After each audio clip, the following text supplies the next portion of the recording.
The UK Time Out on Radio Biafra, bringing news beats from across the United Kingdom, incisive analysis by the People's Parliament, our panel dissects the topic of the week, and listeners interact. Also featuring great Biafran history, education, awareness, and enlightenment, plus entertainment galore. Tune in to the UK Time Out on Radio Biafra, Sundays from 7:30 p.m. Biafran time and British Summer Time. Set out for a fabulous week ahead with the UK Time Out on Radio Biafra. News, views, previews and reviews. Join us.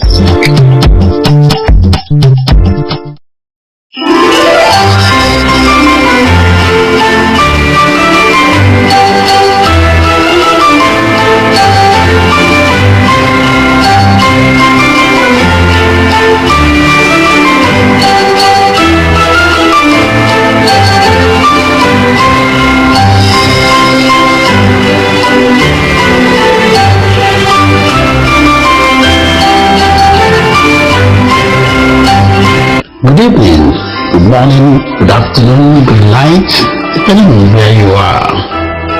Welcome to this special Christmas episode of the UK Time Out on Radio Biafra. I'm your host, Uchechi Nice Mokoro Ichie Machinemere. I hail from Onitsha, Ezinite, Owerri province in Biafra land. I serve my wonderful people of Biafra as the IPOB United Kingdom National Coordinator. Today, we're going to bring a special Christmas edition with a special guest in the studios. I'm sure you must have had a sneak preview into who our special guest is. I will introduce the special guest at the appropriate time. But as usual, we start our package with a word of prayer to Chukwukabiama and also bring you the news base before introducing our special guest for today's topic. Ekekere eluigwe n'ala jaa ya mma ma werekwa ihe ọma niile nke niile ikere wee nyefee anyị n'aka.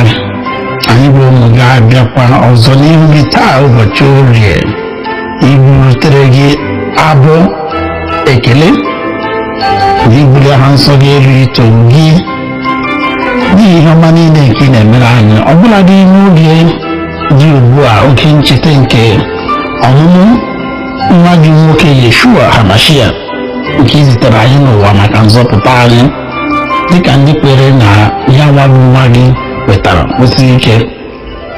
Anyị na-ayọ gị ka ngọzi niile nke ibu n'obi wee meere anyị amara nke dị otu ahụ wee n'ime ndụ anyị. Anyị na-ayọ gị ihe ọma niile dị iche iche, nchekwa, obibi, mgbazi ụzọ bụrụ nke anyị. Ya hụrụ akwa ụmụ Biafra niile, kachasị nwa gị nwoke Nnamdi Kanu nke nọ n'ụlọ itere, nwaanyị ya na ụmụ ya, ezinụlọ ya niile rafeghị n'aka nna si kpuchigide ya ebe ọ nọ. Ekwela ka ọkpụkpọ ya, ekwela ka atụmatụ ndị iro nzube ha n'ebe ọ nọ mezuo, kama ka uche gị mee, n'ihi na Uchechi ga-eme. Anyị kwesịrị ike na ị ga-emere anyị karịa dị ụka anyị rịọrọ gị, ka ọnwa anyị wee zuo oke. Otuto niile, nsọpụrụ niile alaghachikwara gị n'ihi na o kwesịrị gị. Ise, ise, ise, ise. Onye mbụ zoro jawo onye ikpeazụ, nna Chukwu ekwela, nna Chukwu ekwela. Onye mbụ zoro jawo onye ikpeazụ, nna Chukwu ekwela, nna Chukwu ekwela. Anyị na-aga n'ihu, anyị na-aga n'ihu, ịlaghachi azụ bụ ọnwụ. Anyị na-aga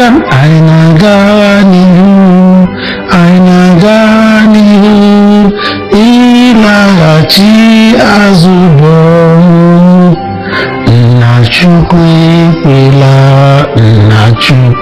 ekwela. The news bit is next.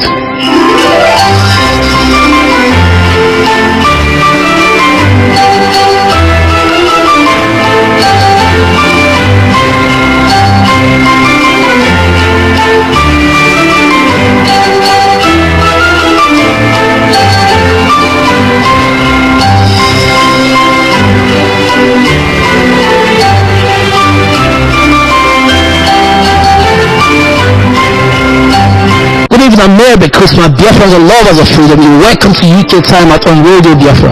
My name is Mazi CJ, and I'm here with my lovely colleague Wada Cindy to give you this week's news bits. IPOB UK National Coordinator Chief Uchechi has thanked the entire crew of our program, the UK Time Out, as well as Radio Biafra anchors Mazi Chinedu Jonathan and Mazi Beshran Alize, and all other contributors, including studio guests, who have graced the program since its debut on Sunday, September 15th, 2024. Addressing members of IPOB UK Media and IT Innovation Team during her weekly program production meeting, Chief Nwokoro remarked that the UK Time Out has reached a landmark quarter of 13 weekly episodes of consistent live broadcasts. He informed media and IT members that their exemplary dedication should be replicated across other UK national teams, as well as copied by our European and worldwide sister families. He then emphasized the importance of a renewed spirit as he urged all members to embrace the new year with a positive and dynamic mindset, pointing out that he has consulted with IPOB leadership with a view to transformational changes to the IPOB UK family and potentially globally. The UK National Coordinator hinted that the same topic of reformations and transformation will consistently be central to our special Christmas guest discussion on the program this Sunday, appreciating the quality input of IPOB First Lady and Honorable Wives Lolo Okwu-Kanu to the growth of the UK Time Out. Lolo Uchechi is ready in our virtual studio right now. Chief Nwokoro equally acknowledged the encouragement and support we continue to receive from our leadership, the DRS, as we hone the culture of resilience, which is critical backbone of our movement, especially in tackling complex situations. Maintaining that such expressed fortitude, even in distress conditions, brings us closer together to effectively harness our diverse talents, skills, unity, and sincerity of purpose, fostering sufficient synergy towards achieving our core objective, mostly when our distractors from within and outside have tried in vain to sabotage the IPOB movement. Chief Nwokoro paid tribute to the IPOB leadership for their efforts in promoting unity amongst all Biafrans, despite the fact that our leader is still languishing in unlawful incarceration in the DSS dungeon. IPOB leadership continue to battle our enemies who are bent on frustrating the enigmatic and diplomatic endeavors of IPOB towards the imminent restoration of Biafra through various attacks, including cyber crimes against media infrastructure. IPOB announced on Friday that the Radio Biafra service reception has been restored in key Biafran towns and villages in some coverage areas of Cross River and Ebonyi states. Radio Biafra's strong signal can be received again loud and clear on transistor radios FM CHK 102.1. Radio Biafra remains that indestructible, powerful medium, displacing persuasive and incisive message of truth of the inevitable restoration of Biafra. Also, IPOB UK Scotland region had her end of year get together last night. Good evening. An Edinburgh High Court, sitting in Omahe last Thursday, discharged and acquitted 5 innocent IPOB family members who were illegally arrested on the 22nd of July 2022 and subsequently held in unlawful detention. The falsely accused Biafrans were arraigned on a 3-count charge of conspiracy, unlawful possession of firearms, and membership of an unlawful society. Honorable Justice A.O. Chijoke, while ruling on the application, dismissed all counts of the charge. IPOB-led counsel Sir Barrister Ifeanyi Jeffrey reassured Biafrans that we should not rest in assuring ensuring that all innocent Biafrans languishing in different detention facilities across the contraption regain their freedom. He urged Biafrans to remain peaceful and law-abiding, reiterating that our legitimate and constitutional quest for the self-determination cannot be undermined by those judicial terrorism. The IPOB leadership and Biafrans in general are pleased with the legal representation from Barrister Ejiofor and his team. Meanwhile, the zoo continues to toil in vain in the desperate bid to blackmail IPOB. Chief of Defense Staff Christopher Musa inadvertently admitted failure in their attempts to defame and destroy IPOB when he declared in the week that IPOB has maintained a public figure of a peaceful and non-violent movement advocating for the self-determination of Biafra, contrary to the Army General's previous assertions. This affirms that IPOB is winning, as the world could clearly see that we only use civil methods in our quest for freedom. Intelligence revealed last week that some 66 Nigerian politicians, mainly from the north, sponsored the auto-criminal raid in Finland with funds from the Islamic Bank. This confirms our suspicion that the north gave a huge hand to the insecurity in the heart of Biafra land, and that they, in collaboration with the Igbo accomplices, bankroll Igbo criminality. Another revelation this week has proved that Ngozi Obreze, Simon Edmonds' deputy and the founder of a pro-Nigerian USA-based NGO, NCWS Nigeria, working to mobilize Nigerian diasporans to support youth politics. Many unsuspecting Biafrans who have been deceived by the shambolic autopilot now understand what IPOB has been saying. IPOB UK urged them to retract, reflect, and repent. Anambra State Governor Charles Soludo last Friday said he's launching another state security outfit tag Operation Udogadi, another ragtag make-believe vigilante to replace the unpopular Anambra vigilante group AVG. Announcing his plan over the week, Soludo said his new security brigade will be mandated to flush out anyone in their bushes. Soludo, who had demonstrated governance ineptitude, has declared anyone in the bushes as a criminal, clearly as an affront to the ESN who have been protecting our indigenous farmlands, forests and bushes. It affirmed Chukwuma Soludo, who disrespected his indigenous propensity by recklessly submitting that the release of Onyenduma's and Okwu-Kanu will number this insecurity in the southeast, claiming that those using Ohamadike and IPOB names to perpetuate criminality will not listen to Mazi Okwu-Kanu when he comes out. Soludo, by his latest careless utterance and old nature, is making it clear that he is against Onyendu release. Many Biafrans know that Soludo has big tent with Uzodema in Imo State as arch-enemies of Biafran freedom, as the governor's partners in fueling insecurity to siphon state finances and divert people's attention. Meanwhile, the National Bureau of Statistics (NBS) this week released a security report revealing that the Northwest is the geopolitical zone with the highest crime rate, over 14 million cases. This was followed by North Central, which stood at 8.8 million crime incidents, while the Southeast had the lowest occurrence of 6.1 million cases, Southwest with 6.9 million, and South 7.7 million, and Northeast 7.9.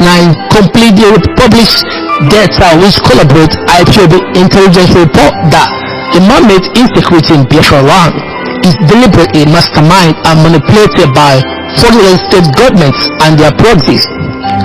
Mazi Chinasa-Nworu on last week live radio Biafra broadcast updated that Hope Uzodema has continued to enable criminality in Imo State, deploying notorious criminal gangs and drug cartel ringleaders as his political agents. These dubious characters have been offered police and military protection to unleash mayhem on Imolites and other indigenous peoples. When these nefarious elements commit their heinous crimes, the government officials are quick to target on IPOB ESN. This exposes the level of gang up and conspiracy against IPOB movement by Igbo state governments and politicians. Soludo has now brought his bare face to the fore that he has always been a petty and a jealous individual.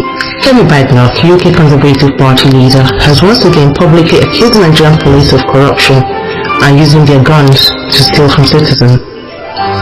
She alleged that police officers stole her brother's shoes and wristwatch while on a private visit to Lagos earlier this month. Law enforcement agents' misconduct in Nigeria is rife in a country that has become the poverty capital of the world. Elsewhere in Ibadan this week, 35 children died and many others were injured in a stampede at a palliative giveaway event courtesy of former wife of the Oni of Ife, Queen Naomi, who is said to have been detained. Information has it that some of the hunger-veined citizens slept overnight at the palliative center for a giveaway food parcels and they never made it alive. So sad. Similar festive ride-sharing mass threat has been reported in Kija, Anambra State, with viral videos circulating since yesterday that schools who went to share Christmas rice from local philanthropist Obi Jackson died mysteriously. Still in Oyo State, the Ejele family has raised an alarm over the threats posed by Fulani herdsmen who have allegedly taken over their purchased farmland. The family claims that the herdsmen have been operating on their land located in Awe, Oke, Alapata, and Oniyere, despite repeated warnings, causing tension as the natives are now worried about the safety of the people. The family emphasized that the land in question was purchased and was not open for grazing. Determined to defend their ancestral land, the Ayele dynasty said that they are fully prepared to defend their land while calling on the Oyo State government to intervene and protect their rights. While ordinary people face severe hardship, Tinubu's government has budgeted 27 billion naira for 3 ex-presidents, namely Buhari, Obasanjo and Gowon, in the 2025 appropriation bill, even as the Iguacha aka Port Harcourt refinery, which got a whopping $1.5 billion in a recent rehabilitation, has shut down without producing any refined products. So it's indeed a scam. Thank you for listening. Stay tuned as this special Christmas episode of the UK Time Out on Radio Biafra continues in a jiffy. Enjoy your festive period with more carols. Thank you.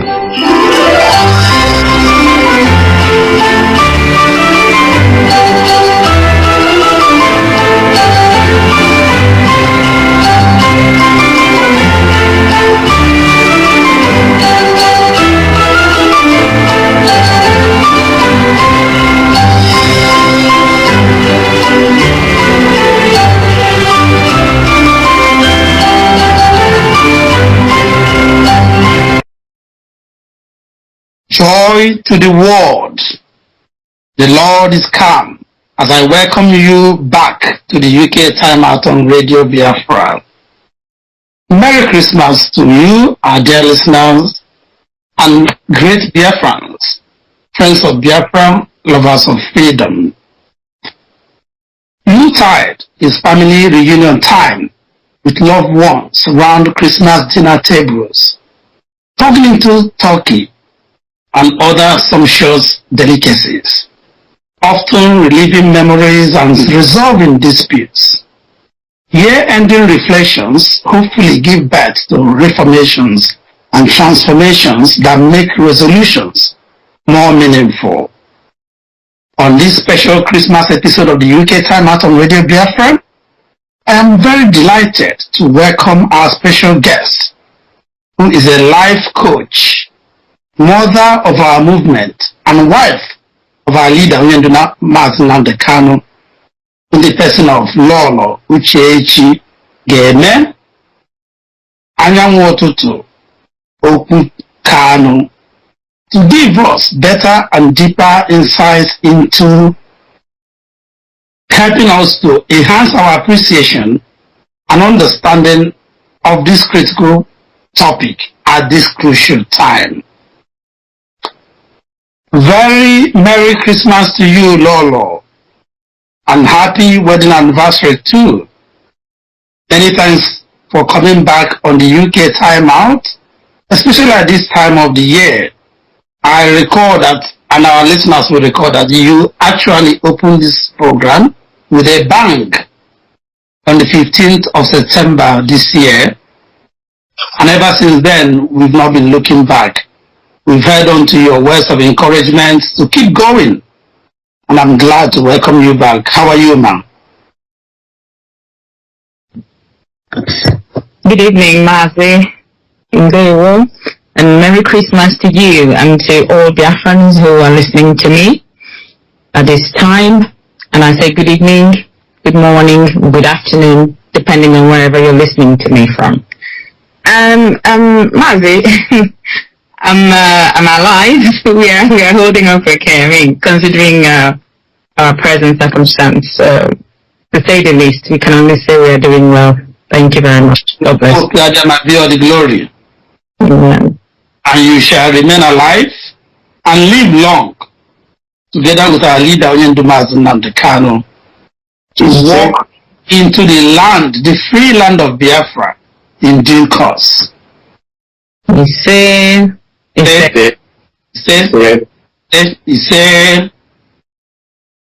before we go into the topic of reformations and transformations, how that could positively change people and communities and nations, including our beloved Biafra and IPOB, let's talk a little bit about Christmas, Lolo. What does Christmas mean to you personally and to your family as a unit? Are there any special preparations, rituals, routines? thank you, Mazi. Thank you. I think the special preparations and routines was some time ago, years ago. But personally, Christmas to me means a wind down time. I believe it's the same for some other people, just as in, for example, Nigeria, Christians and other belief or religious pacts do take their time during the Muslim holidays, because you have Muslim holidays in Nigeria, which is not incorporated here in the UK in the bank holiday dates. So in Nigeria, for example, you have Muslim Salah and Eid something. In that time, other Christians as well have to observe that very holiday. So just as Muslims in this time are also observing this Christmas time, it will be a wind down time for them. So to me, it's a time we wind down, and as a family unit, we use it to celebrate, and underscore the importance of unity in a family. Just as you mentioned, some people would be to settle scores in the village, Munna and the rest of them. People come home and the rest of it, and family and friends visit at this time. So to me, it's just, apart from when I was little, right now it's more when you grow older, your preferences and everything and priorities change. So for me, it's a wind down time and time to reflect on that, specifically how the year had gone by and what achievements or whatever you had set out earlier in the year and how you have achieved them. That's what it is for me. Thank you. Thank you, Ma. You just reminded me when we were little. Now we are getting old. One of them.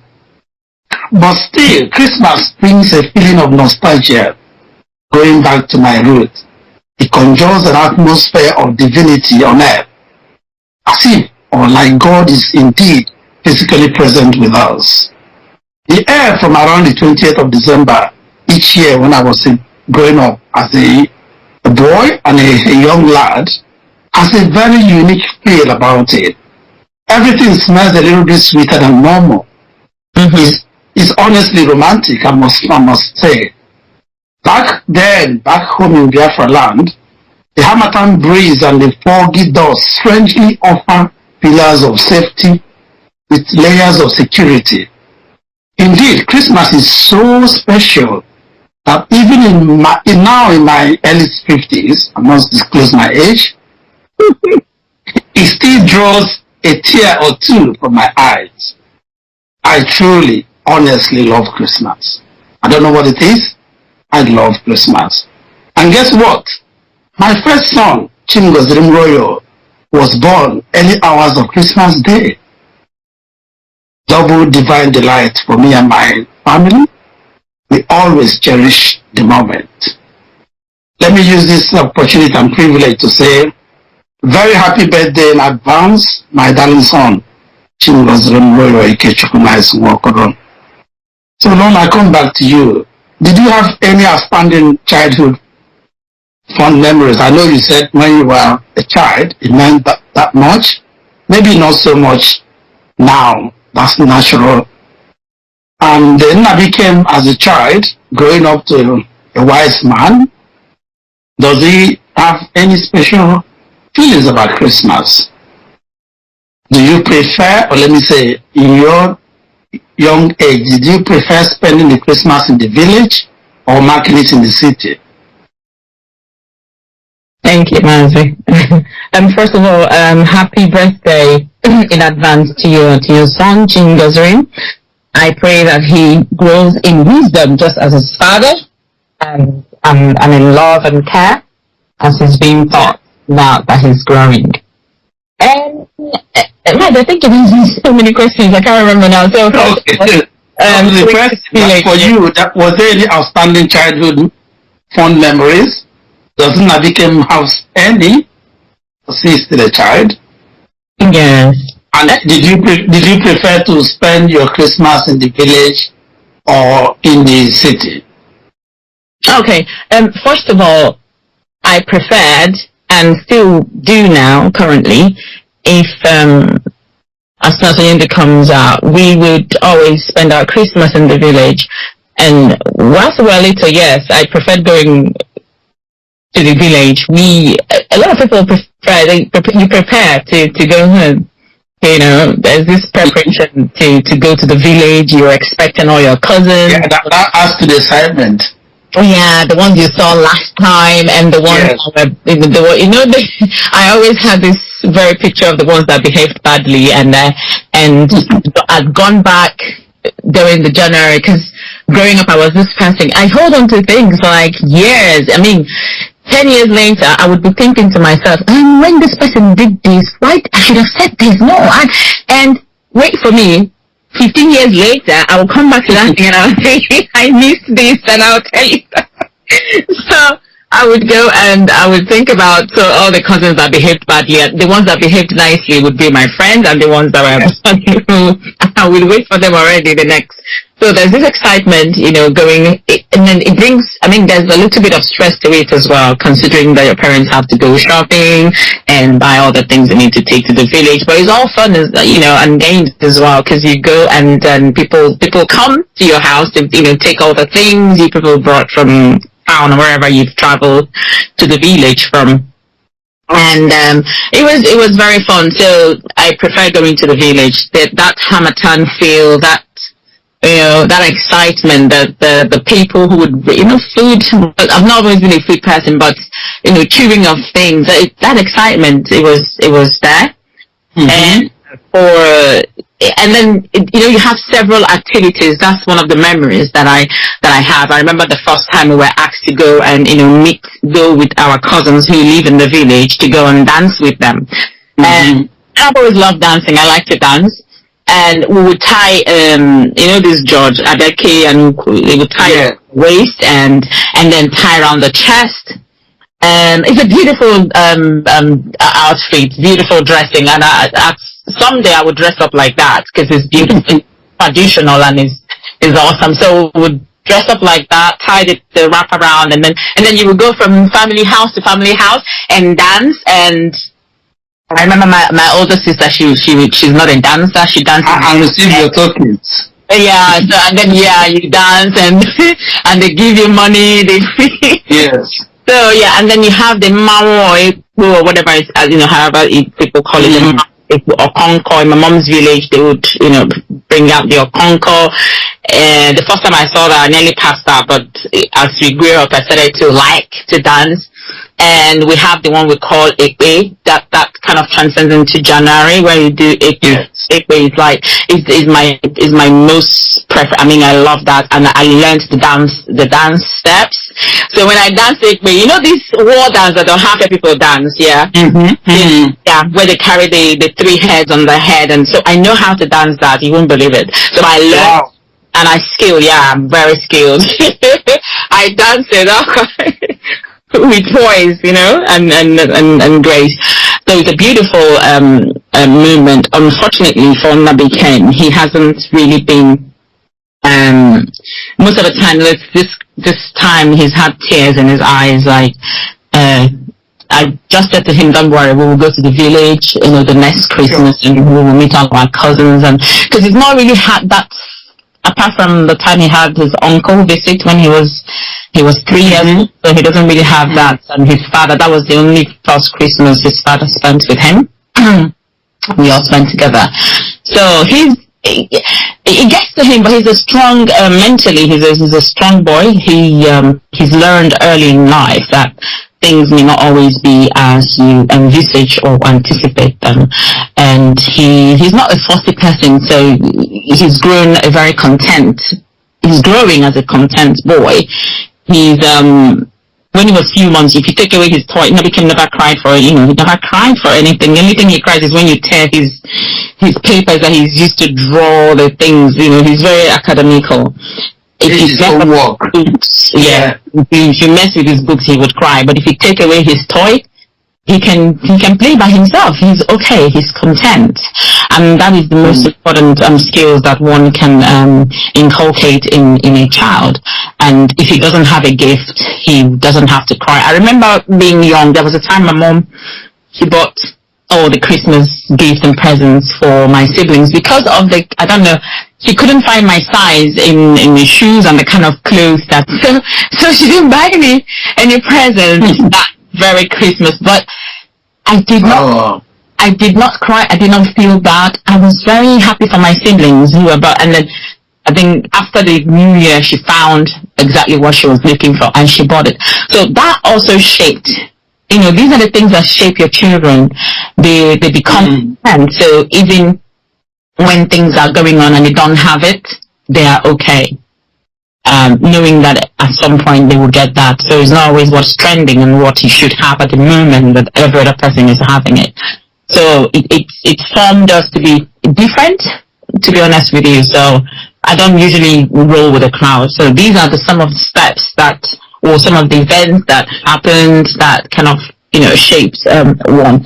So Nabi Ken hasn't had much of the Christmas excitement or memories, but I believe he would in the future.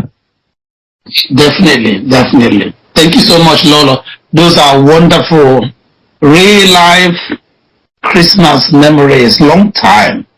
And I do hope and pray Nabi Ken will experience it shortly, because I know that his greatest Christmas wish for this year is for Daddy to come back home.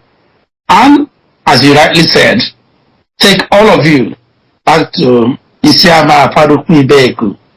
Yes. And therefore to celebrate the Christmas and have the whole package of wonderful Christmas experience. This is why we are actually fighting for Biafra restoration.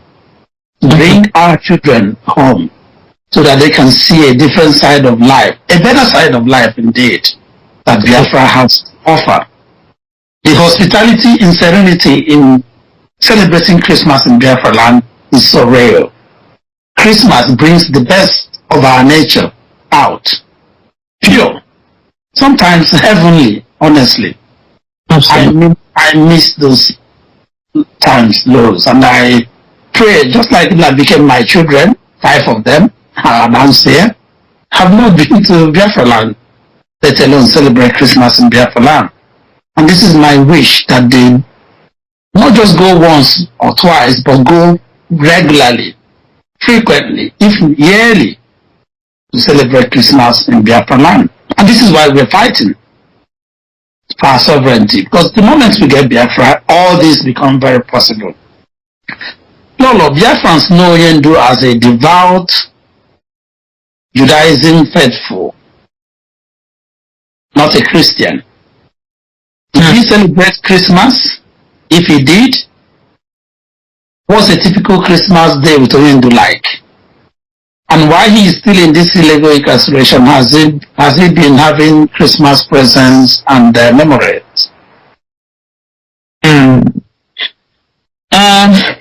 Sadly, no Christmas present.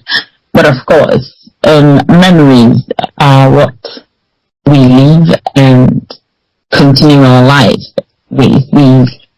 Even when we are not with the people we're supposed to be with or we used to be with, it's just a memory of them or the memory of things, events and things, beautiful things that have happened in our lives that we would hold on to.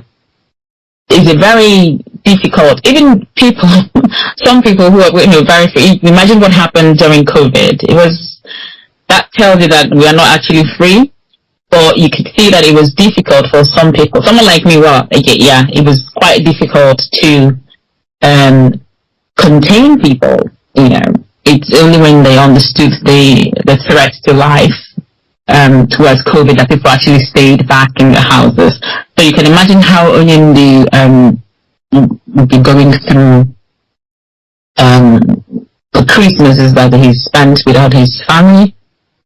He would hold on to the memories that he's had in the past.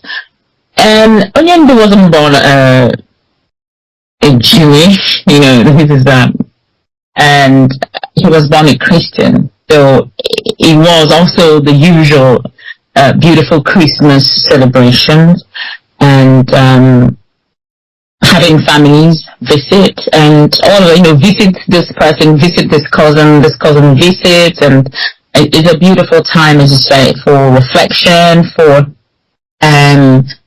continuation or building friendship and building stronger holds as a family and family unit.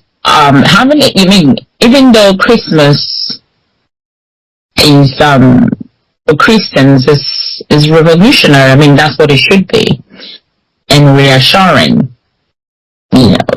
Albeit it's been misapplied and misinterpreted and misunderstood by the exhibitions that portray it to be about thoughts of business profits, shopping, gifts, tinsels, toys, or as in the case of our people, show off time.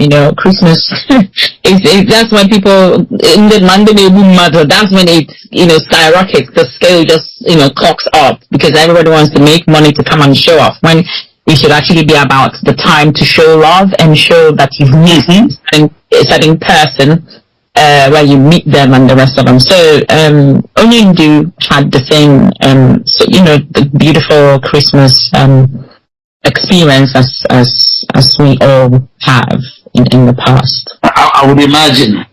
Yeah. Especially as a prince in Igbo land. Yes. Absolutely. So yeah, they do. I think they have the shape. I think they used to. I think one of his. I can't recall exactly how he put it. He was one of the organizers of the Ikwe. So you can imagine. He has always been a leader. He has always been in the forefront of things happening or creating things to happen. So yeah, it was a beautiful time for him. From the stories he's told me and from the times that we've spent Christmas and the rest of it. So we spent Christmas together as well after our traditional marriage, which of course I had to tweet it. I think that was the first Christmas we spent together when he eventually got released. Well, I don't like calling that man's name anyway. So he came home and we spent Christmas together, and then yes, we took it up from there. Right, thank you so much, Lolo, for sharing that. Yes, you pointed out we don't just exchange gifts at Christmas in Biafra land. We exchange love, visit. You go to your umune, your maternal homes. Visit all your aunties and uncles far away, and people return the visit as well. In fact, in my own place on the Chamiri, Ezinise, and most parts of Biafra land, I must confess, we do what is called the Werigwara. So it's this particular village or town hosts Christmas today, and then it's the turn of the other one, depending on their market day, and you have to go around from the 24th all the way to the 2nd of this January. Every day there is a neighboring or nearby town or village whose town it is to host Christmas. So everybody trooped to theirs. And the love is immeasurable. But these are things we want to restore. When Onyendu says the restoration of Biafra is not just about a nation or flag country. No. It's about a tradition, an identity, or an originality of a nationality. And that's what Biafra means. That's exactly what we are trying to restore. Lolo, considering the uniqueness of the Yuletide of Christmas, end of year, or rather year-ending fun feelings, like all the things you mentioned, people do a host of activities. How easy is it for somebody to conduct real deep reflections in the midst of all these hectic, occasionally chaotic, and at times frantic festivities associated with Christmas, bearing in mind that as we always say, Christ is the reason for the season. And then if you talk about Jesus Christ, you know why he came, why he left heaven and came down on earth. It calls for deep reflection. But in all these dramas and everything surrounding Christmas, how easy is it for anybody to really have an honest, deep reflection? I'm wondering. It's not easy, Mazi. It's not easy. I mean, when the Christmas period comes, from the time, say 23, 20, what everybody's thinking about now is how to buy whatever. Like I said earlier, take money, woozy, buy this, buy that. All the things you are not able to do in a year, you have to do them in a week. In a week, absolutely. Something you couldn't work gradually and step by step, for all of a sudden you want to show off a car. You just have to want to borrow a car to show off. That's the abject mental poverty that I talk about. And that is this contentment also that I talk about, when you're not content and you begin to show off desperation. And I think, and as I said, it's been misapplied, even though it's beautiful for children, and but it's been understood as how you can exhibit and portray your business thoughts and profits and the rest of them. But it is not easy to have these reflections at this time. It begins to the nostalgia and begins to peter out towards the end of the Christmas when he's come towards the end of his height. So from 27 or from 29 is coming to an end. It's not easy for you to reflect on anything except you're a conscious person. Except, there are people you see back home and they're always very thoughtful. You look at them, they're always thinking about something. Well, not in a very serious, but consciousness is the key. So if one is not conscious, you can't, that person will not be able to reflect on anything at this time. One might have that reflection post Christmas. You can pre-Christmas, 1st of December. When the pockets are dry. Thank you. or they run themselves into huge debt. And then they begin to think, oh yeah, and then it goes. Yeah. So that's when sometimes the reflection comes. But in the heat of the festivities and the rest of them, it doesn't. Even the Christians, unfortunately, Christianity in Africa is more of a doctrine. I mean, you need to show it. It's not about it's not about being a Christian per se, because all of this religion comes from a place of spirituality. And either you're going through that part or you're staying in your spirituality, which is where you access whatever just by yourself, through yourself. You tap into your higher self through yourself. So I'm always onto that, but I'm not going into that now. But it's revolutionary, it's reassuring, and it is about good news. It's about the announcement of good news. When a good news was brought to the shepherds who were afraid, and in their despairing moment, they were giving the good news of hope. So in the despairing moment of frustrations, they were giving the good news of hope that there will be a coming of a Prince of Peace. So Christmas should be all about peace, love, like I mentioned earlier. And in that peace and love, when you're giving out and you're giving off love, giving off peace, in the Bible, there's this place that said that out of the belly, out of your belly shall flow, yes, the rivers of living waters. So, so I don't know what people interpret that to be. It is when you give off living waters, when the rivers of living waters flow out of your belly, it means you're showing love. You are solving one problem. You're bringing peace, and you are bringing liberty, justice. Yes, absolutely. So Christmas is about love. It's about good news. And what is good news? Good news is good deeds. And that was why Mary was chosen as the mother of Christ. Absolutely. Because the archangel said she is full of grace. If you haven't got grace, if you haven't got mercy, if you haven't got love, if you haven't got truth, your Christianity is a waste of time. Absolutely. So I think probably I answered your question, Mazi, or not. I don't know. Yes, you have, Lolo, you have indeed. And they're talking about reflections, the moment of truth, when reality dawns. As we said, when the pocket is dry, when all the stupidity has evaporated into the sky, then our eyes open. The end result is often reformations, leading to positive transformations for those with clear conscience and good heart. And that's where people begin to talk of, New Year resolution. My New Year resolution is blah, blah, blah, blah, blah. Some of them doesn't last up to 3 weeks in January. Others, at the most, by Easter, everything goes out of the window. What is your thought process, Lord, about the link or the domino effects of these reflections we talked about, the reformation that they should bring to people's hearts and being, and the positive transformation or changes that need to be made? Some of them hard. You don't have to please everybody. We, especially in freedom fighting, we are not ice cream sellers.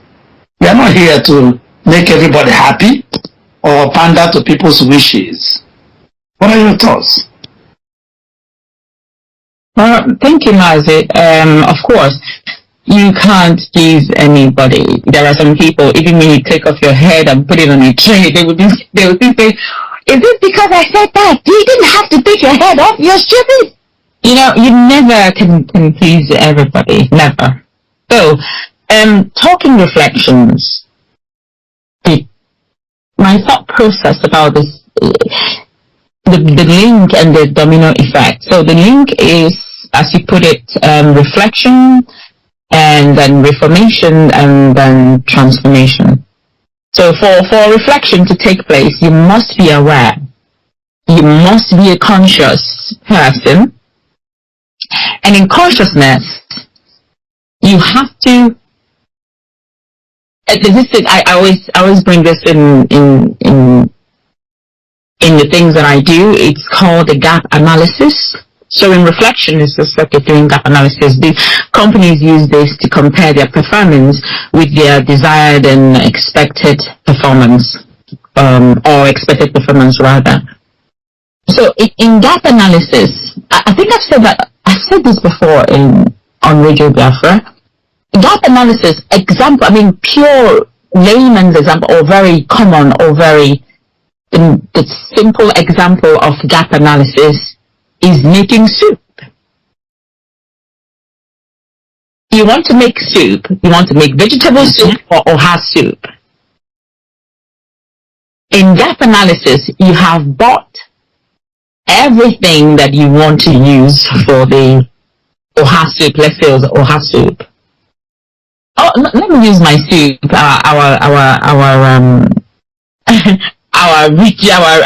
What is it called? Staple. Yes, our staple. Yes, I think that would be a most suitable example. Yeah. So staple, though, it's quite expensive. They talk about also not the expensive. So yeah, You know, because they're similar, very similar. What Ofachara to me symbolizes is patience. Patience and specificity, Mazi, because you must be it offer just the offer is about to Azo and the rest of them in the pot. That's it. That's a full way, you know. Anybody, you just put all the vegetables and put all the meat and all whatever you're eating. Now, Ofachara takes reformation. I mean, you must know the specificity of the texture of your egusi, you know, to mold it. If you miss, I tried it. I mean, on our way by, I missed something and I messed up the egusi. It was pop. I had to add more egusi. And so, for you to get that form, for you to get that texture, you must have your gap analysis. So when you're making the soup, you want already women, men, whatever. Whenever you're cooking, you already have a mental. Your palates are already stating the sort of taste they want to get. It wants to get from the soup you're making.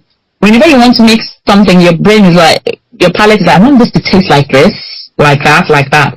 So in that, you form that mental picture of what your soup should look like when you finish cooking it.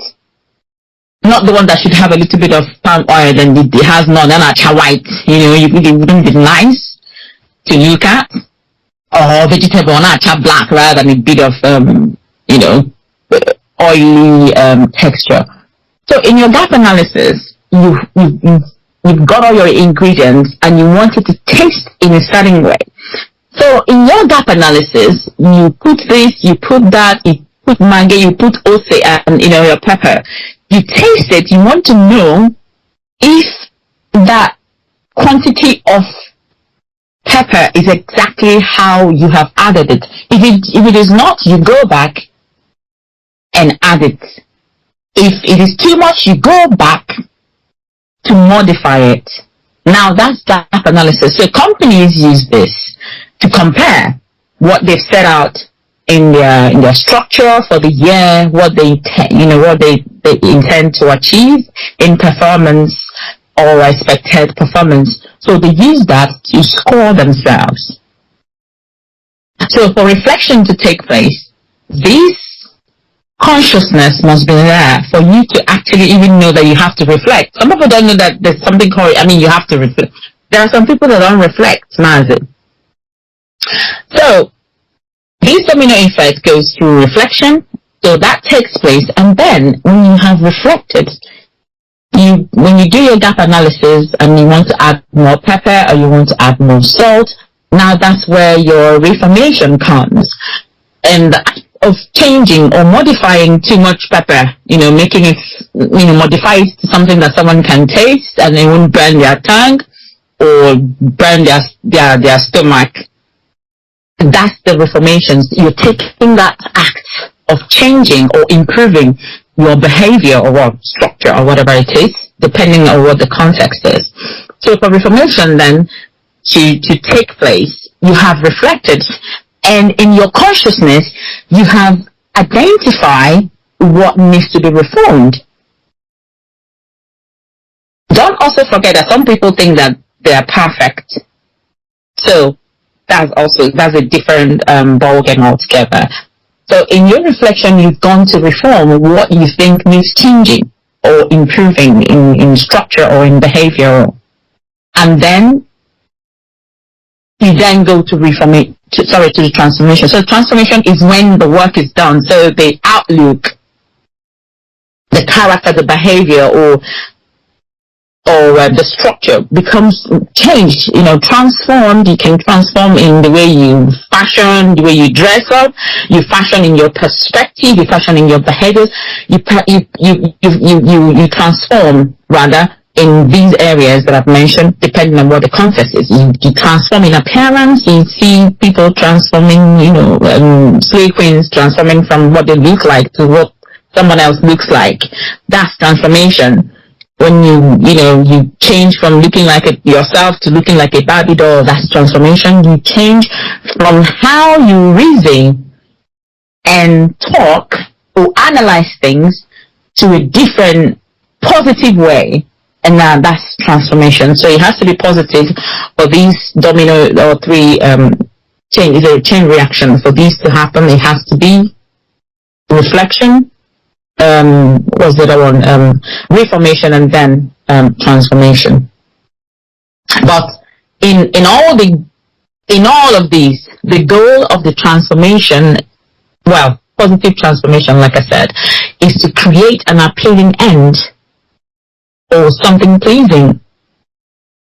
So, as I alluded, for these to actually take place, that consciousness must be there.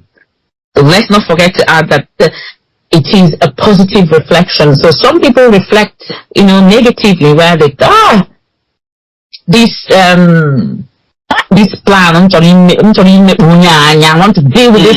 It didn't work out, so you go back to reflect. What did I miss? And it's about blaming people in their reflection, not taking responsibility, no accountability. Absolutely. Yeah. So the negativity, the negative reflection as well. So why did this happen? Oh, is that person? So how about yourself? What did you contribute to?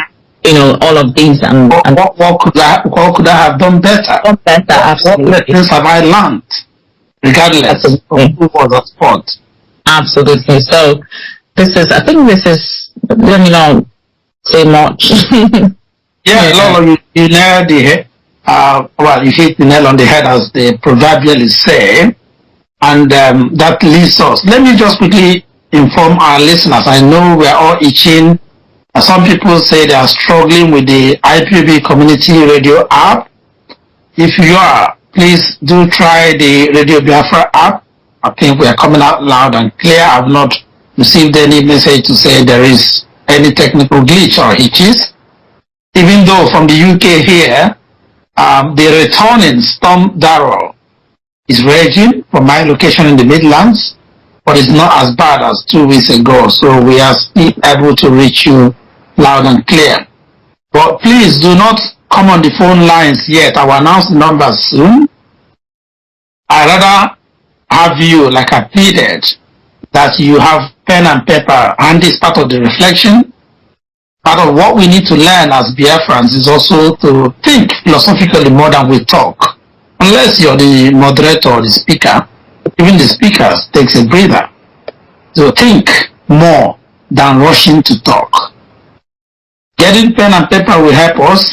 Lolo is delving into the real cause of the matter, the main issue of this topic, and you may not be able to ask the right question if you are not listening attentively, and if you are not reflecting.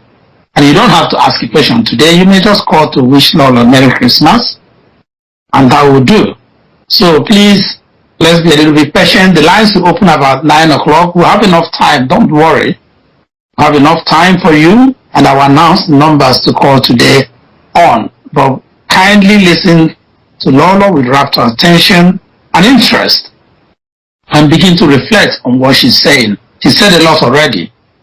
So, Lolo, when you talk about New Year resolutions, I know I've linked it with the Reformation and Transformation. In terms of New Year resolution, people always say all sorts of things. 9 out of 10, they are there to nothing and crumble like a pack of cards, even before Easter, as I said earlier on. How realistic is it to make resolutions without genuine resolve to transformations and reformation? Like we said already, people make resolutions, but they've not even done deep reflections, and they're not willing for reformations and transformation. They rather want the world to change to suit their bad behaviors and bad ways, rather than changing themselves.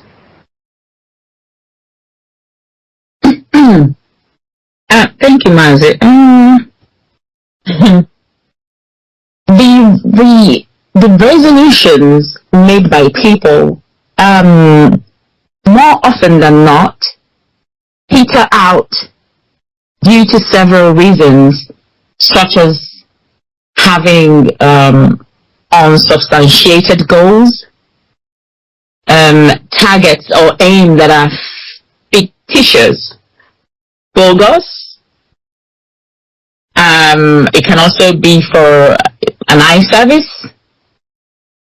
You know, I remember when we were little, we go to Sunday school, you know, and sometimes you go to all these crusades, they take it some of these night vigils and you have this certain person who would, because the mother is looking at her, you know, wearing like this, so if you want to give your, you know, the preacher, when after preaching would then say, if you want to give your life to Christ, please come out, altar call, Mazi. And that's what is known as altar call. And you see some people coming out to the altar call. It is not because they really were going for an altar call to change or anything. It's just for a certain targeted person to see that exactly. Actually their body is answering the call, but their soul is not. Absolutely. So they're doing that for a certain reason, and you have some of those people, I think I've seen that in a movie or something, the father wants him to change, I think he's a pastor, and this boy shows eye service, and then behind the curtain the guy is evil in the movie. And you have different reasons to why people's resolutions been made during the new year, usually just peter out even before, like you said, like a pack of cards, just everything just shatter before Easter. So when they're just coming out from the altar call, they just switch back immediately. So it boils down to the same consciousness that I mentioned initially. You must be conscious and aware of what it is you're making resolutions about. And now, it could also be bogus, could also be that it is fictitious, it's not realistic, and it could be bogus. So, depending on the person's level of awareness and consciousness or capacity, that person can then make a starting. Some people can make 10, and in 4 months they've cleared it. Check. Now, there's something with writing down resolutions and sticking them. So, always stick them on I've always been someone who writes out. I like to write and I stick them. Growing up, there was no sticky notes, so I would always write this and then use sellotape and tape around my bed. I write poems and I write a lot of things and I read a lot of things. And the thing with me that is stick. They stick, and I'm not reading because I want someone to see me reading. I'm reading because I want to use it. And I'm learning because I want to use it, and I'm listening to what someone is saying because I want to use it. For people that were born the time I was born, we find meaning in every idea. We find meanings in every act. We find meanings in every behavior. We find meanings in all forms of life. So that consciousness must be there, that this is what you have made your resolution to be, and by this time you want to check it. So you take it, and another thing is you make a resolution. Oh, I want to be a better person. What kind of character would I use an example? Oh no, let me not use the gossip one. Let me use, for example, being angry, because growing up I had this thunderous anger issues. You must behave upright at all times. I never ever imagined that humans are not perfect. So you must be a perfect person. And my mom used to tell me something. She would say to me, "You're not perfect." And I would go, "Yeah, I'm perfect." And she said, "In your perfection, you become imperfect." And I'm like, So growing up, it made sense to me that in my quest for perfection, it becomes toxic. So I don't know if I've mentioned this in the past. So absolutely. I learned a lot about self-awareness, tapping into myself, higher self, and the rest of it, and consciousness of the things that I do and the thing or who I am. And the thing that was very, very, that's what everyone knows me. I kick off. don't speak in a tone that is unacceptable by me. Don't do this. Don't sit like this. Don't cross your leg. If you sit, your leg must not do this, must not touch me more. So that constant law, that constant perfection became toxic. I mean, it makes me a toxic person because you have to do it like that as well. I mean, it has to be. I mean, if you're sitting around me, that's how you must behave. Either I remove you or I remove myself. I mean, it was so not very healthy, but I started to learn consciousness and I started to learn how to deal with it. But when you now set your resolution, so I remember one of the years that it was my resolution not to get angry easily. And man, I kid you not, that was the year that all my classmates, or my classmates rather, decided to be just somebody from nowhere who never upset me. On your mouth. Yeah. She had that. This girl, she just doesn't talk when I'm talking. I was that fire, and I was this. I don't know. I could be overwhelming as well, and in the presence and the rest of it, lecturers and the rest of it, I need Divya out. You know what I mean? But this girl that year, she came to me, and she did something in the presence of everyone, and she said something to me that was, I was trying to say something and she shut me down. And that is something nobody would do in my class to me. You can't they don't shut me down. How, who are you? How dare you? That sort of behavior. And she shut me down. I was like, and I thought, and everyone thought that I would kick her, but I didn't say anything. I didn't do anything. I kept quiet. And you could see that confused look on everyone's face. Is this the same person? No way. No, she's not the one. So what did I do? I held on to myself. But whilst I was holding on to myself, I was battling between my self-esteem. So my self-esteem was being bruised because I was always on the higher side. I was always the commanding one that tells you how it's done. You get it done like that, or you get it done the highway. Mm-hmm. That was me. But then I was so whilst I was battling with that, how come I have been reduced from that place that I am always on to this place of feeling of that feeling of helplessness? God, I just couldn't. And that mind came to me and said, "You're working on resolution." Absolutely.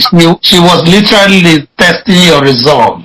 Yeah, she wasn't testing it. I mean, whoever sent her. I mean, you know how these energies work. So it was in my time of awakening and conscious learning and tapping into my higher self that I began to understand what all of that meant. Because I always go back to events that happened years ago. I can go back 20 years ago and I begin to reform it. So what I did was I walked outside and I went to her and I said, Chioma, you know what? Her name, she's not Chioma my PA, but her name is Chioma.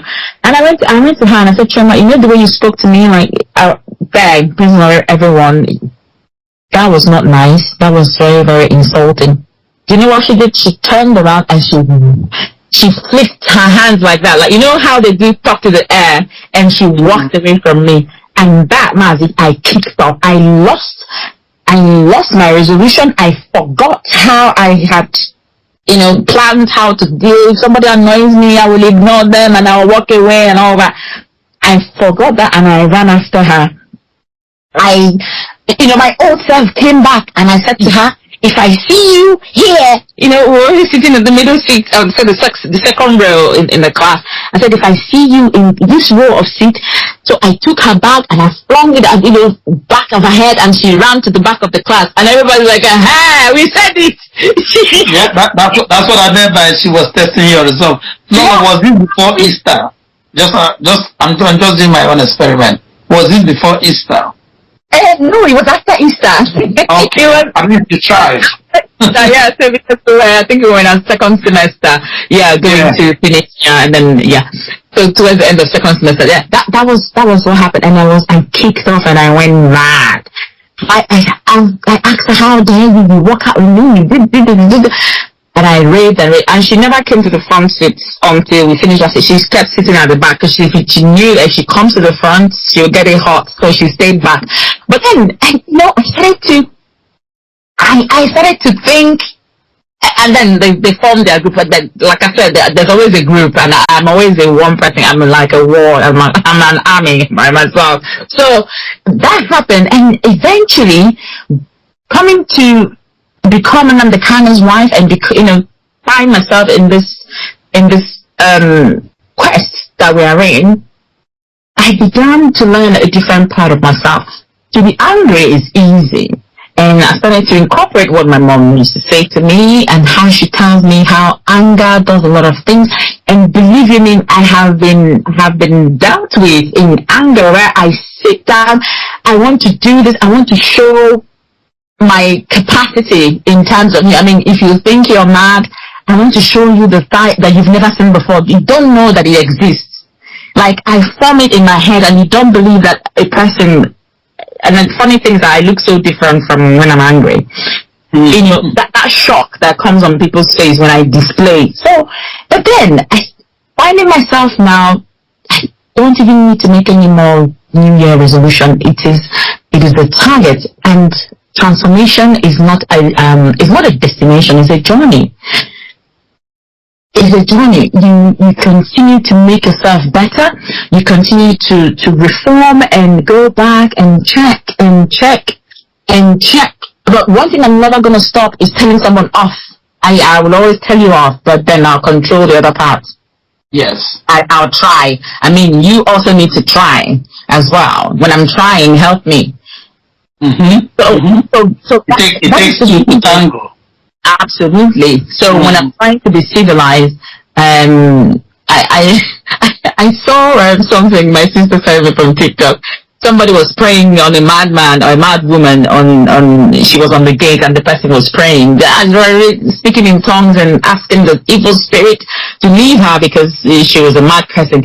And she was just looking at the pastor, and a military man came and said, "Hey, you," and she ran, and she ran away. So sometimes there are some stunning level of application or methods.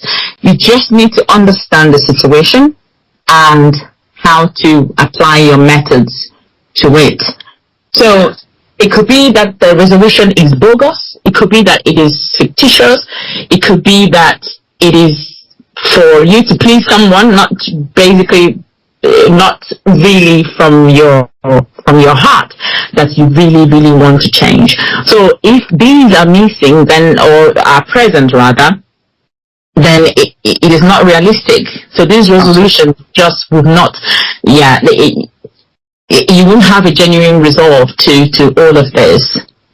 So I think that's... thank you very much, Lolo. That was very in-depth. Listeners, this is the UK Time Out on Radio Biafra. You're listening to this special Christmas episode with our IPOB First Lady and wife of our leader, Lolo, Uchechi, Okwu-Kanu, live with me in the studios, looking at the topic, Reformations and Transformations that help make our resolutions, whether New Year or Old Year resolutions, meaningful. If you're just joining us, or if you've been listening without pen and paper, I just want to quickly recap the key thing after the preamble about Christmas, what Lolo has said. Talking about resolutions, she has said we need to make it, in a nutshell, SMART as an acronym. Specific, measurable, achievable, realistic, and time-bound. So we need to also continuously review it, as you do in most projects of work life, because transformation is a continuous process.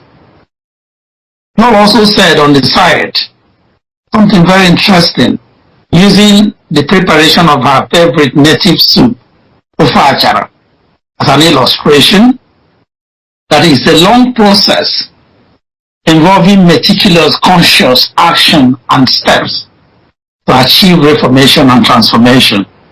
And I want to add that consider ofe achara as one of your favorite Christmas delicacies this year.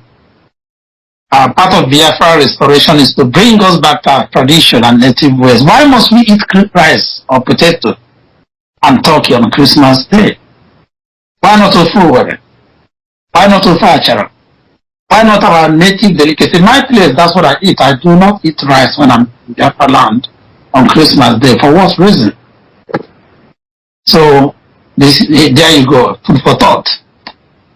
The lines will open in about 12 to 13 minutes from now. I will give you the numbers, but before then, Lolo, in your experiences, which are very rich, I must confess, what reformations and transformations could most benefit our quest for Biafra restoration? Are there some baby steps that lead to true reformations and transformations of our movement to help us achieve our goal?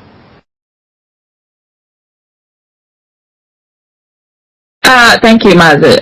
Sorry, Mazi, can you repeat the question? Sorry, that became just Okay, sorry, I was just saying, what reformations and transformations could most benefit our quest for Biafra restoration?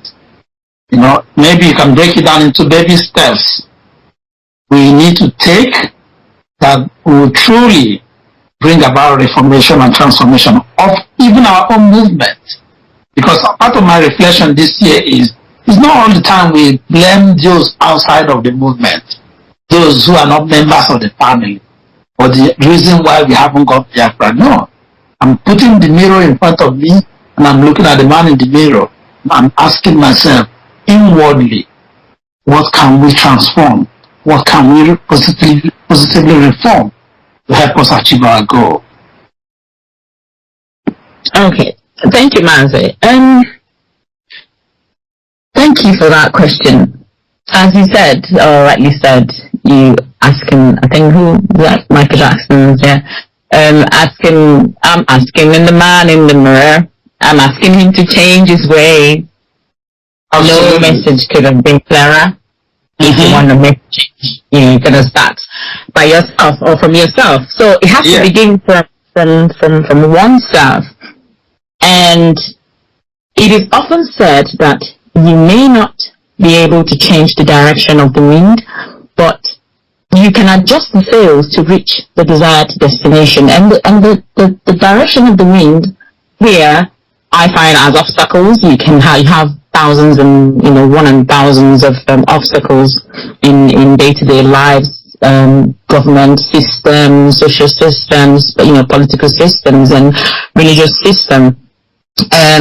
But the reformation we're talking about here is not referring to the religious revolution that took place in Western Church, the 16th century, by Martin Luther and John Calvin, having far-reaching political, economic, and social effects. The Reformation became the basis, of course, for the founding of Protestantism, these Protestant churches and the rest of them, so which is one of the three major branches of Christianity. So that's not the kind of Reformation we're talking about. I believe we're talking about the Reformation we're talking about is the making of changes to some things or something with the intention of setting it back on the right path. And in this context, I believe it is about us as a people and our system. So, having said that, to adjust the sails to reach the desired destination would be to take, as you said, some baby steps, because it's never a destination. I mean, the destination is, before we get to the destination, it's a constant improvement that we need to do as we go. So first of all would be for a sincere desire to be a new person, to reform as a person, or to reform as a system, or to reform as a structure. Like I mentioned earlier, there must be consciousness, and in that consciousness you can then identify what needs reformation, what needs to be reformed. So this is the only way that a transformation can take place. So you have to come into the consciousness of what you need to reform. in order to attain transformation? And that's the question. So if that sincerity of consciousness, or that consciousness is there, and the sincerity of mind is there, the person or the system now is the person that reforms the system. And for a person to reform a system, you must be conscious of one and two things that you would see in a system. And because it's emanating from within yourself, it's something you're conscious about, you can then pick it up in the system. So that's one of my areas of expertise in when I work, is being able to identify areas for improvement, both in systems and the KPI implementations. So if you've come into the consciousness of what you need to reform, ask yourself that question, and have you understood the transformational goal or the transformational picture? What is it you want? So we talked about soup, and you want it to taste in a certain way.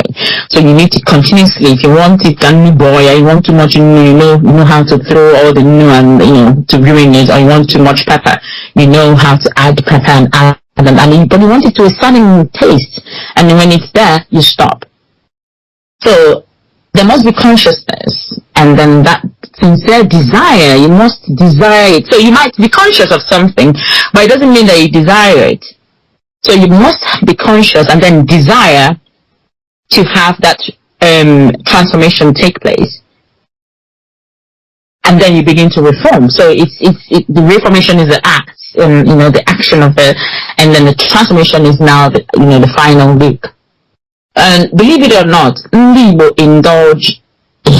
indulge distractions a lot. We indulge it. We love it.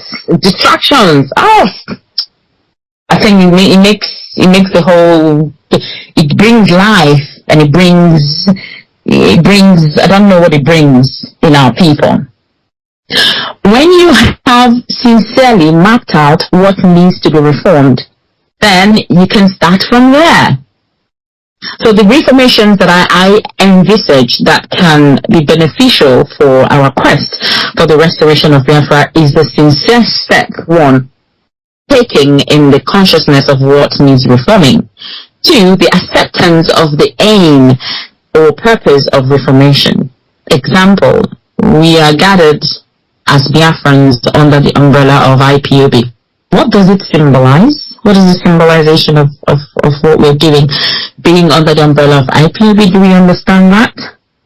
What is the unity of purpose we must hold on to? I remember coming on Radio Biafra, was it 2021 or 2020? No. I was sick throughout 2021, struggling with my mother's death and induced. I think it was 2022.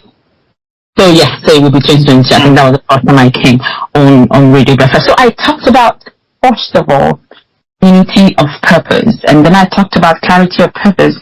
I remember that, and I did say that you can actually have, I can't remember how I put it, you can actually, and I did say where there is clarity of purpose, it gives you the destination of where you want to go to, and without wasting time or energy, it focuses on the goal.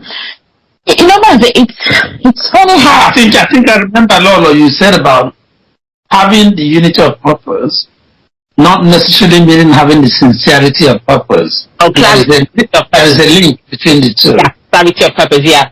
Absolutely. Yeah. So recently the only broadcast of mine that I listened to is my New Year broadcast for 2023. I listened to it some weeks ago, and I picked up again on mental the abject poverty of the mind. I picked up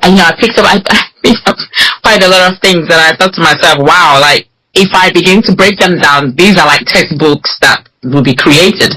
So it's very important that we go back to listen to some of these broadcasts. It helps. I'm not a very political person, but I understand the rudiments, and I understand what what can destroy your political moves and what can make it better. So I believe in fundamentals and I believe in roots. I believe in strongholds.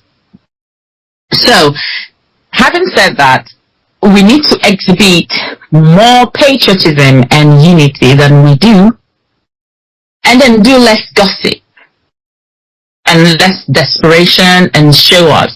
One of the things that has stopped Igbo from moving forward to making fool of themselves, to be honest, that's what they're doing. We make fool of ourselves or not. We allow the people that should learn from us to laugh at us instead. The emancipation also of mental, of the abject poverty of the mind, or the emancipation of mental abject poverty, is a whole study on its own. And when this is dealt with, then there will be a reduction in noise making, gossips, as when you do say, envy and jealousy. It's crazy how when someone is a show-off person, if you begin to go into that show-off trait, then you begin to highlight all the traits that is bringing about that show-off.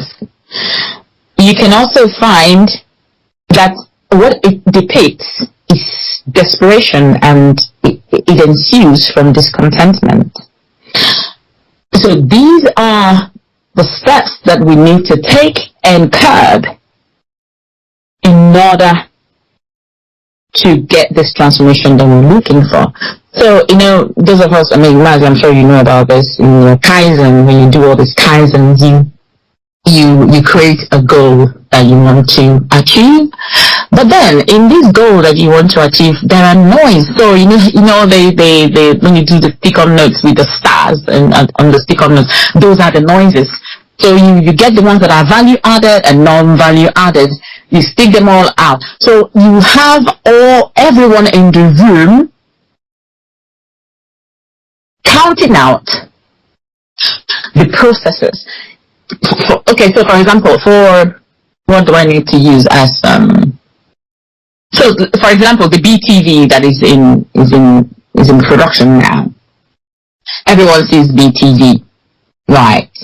But before it came to establishment, before it became functional, there were steps that are taken before it got there. There's this person that I taught something about pictures, and she was like, "Oh my God, you're twisted."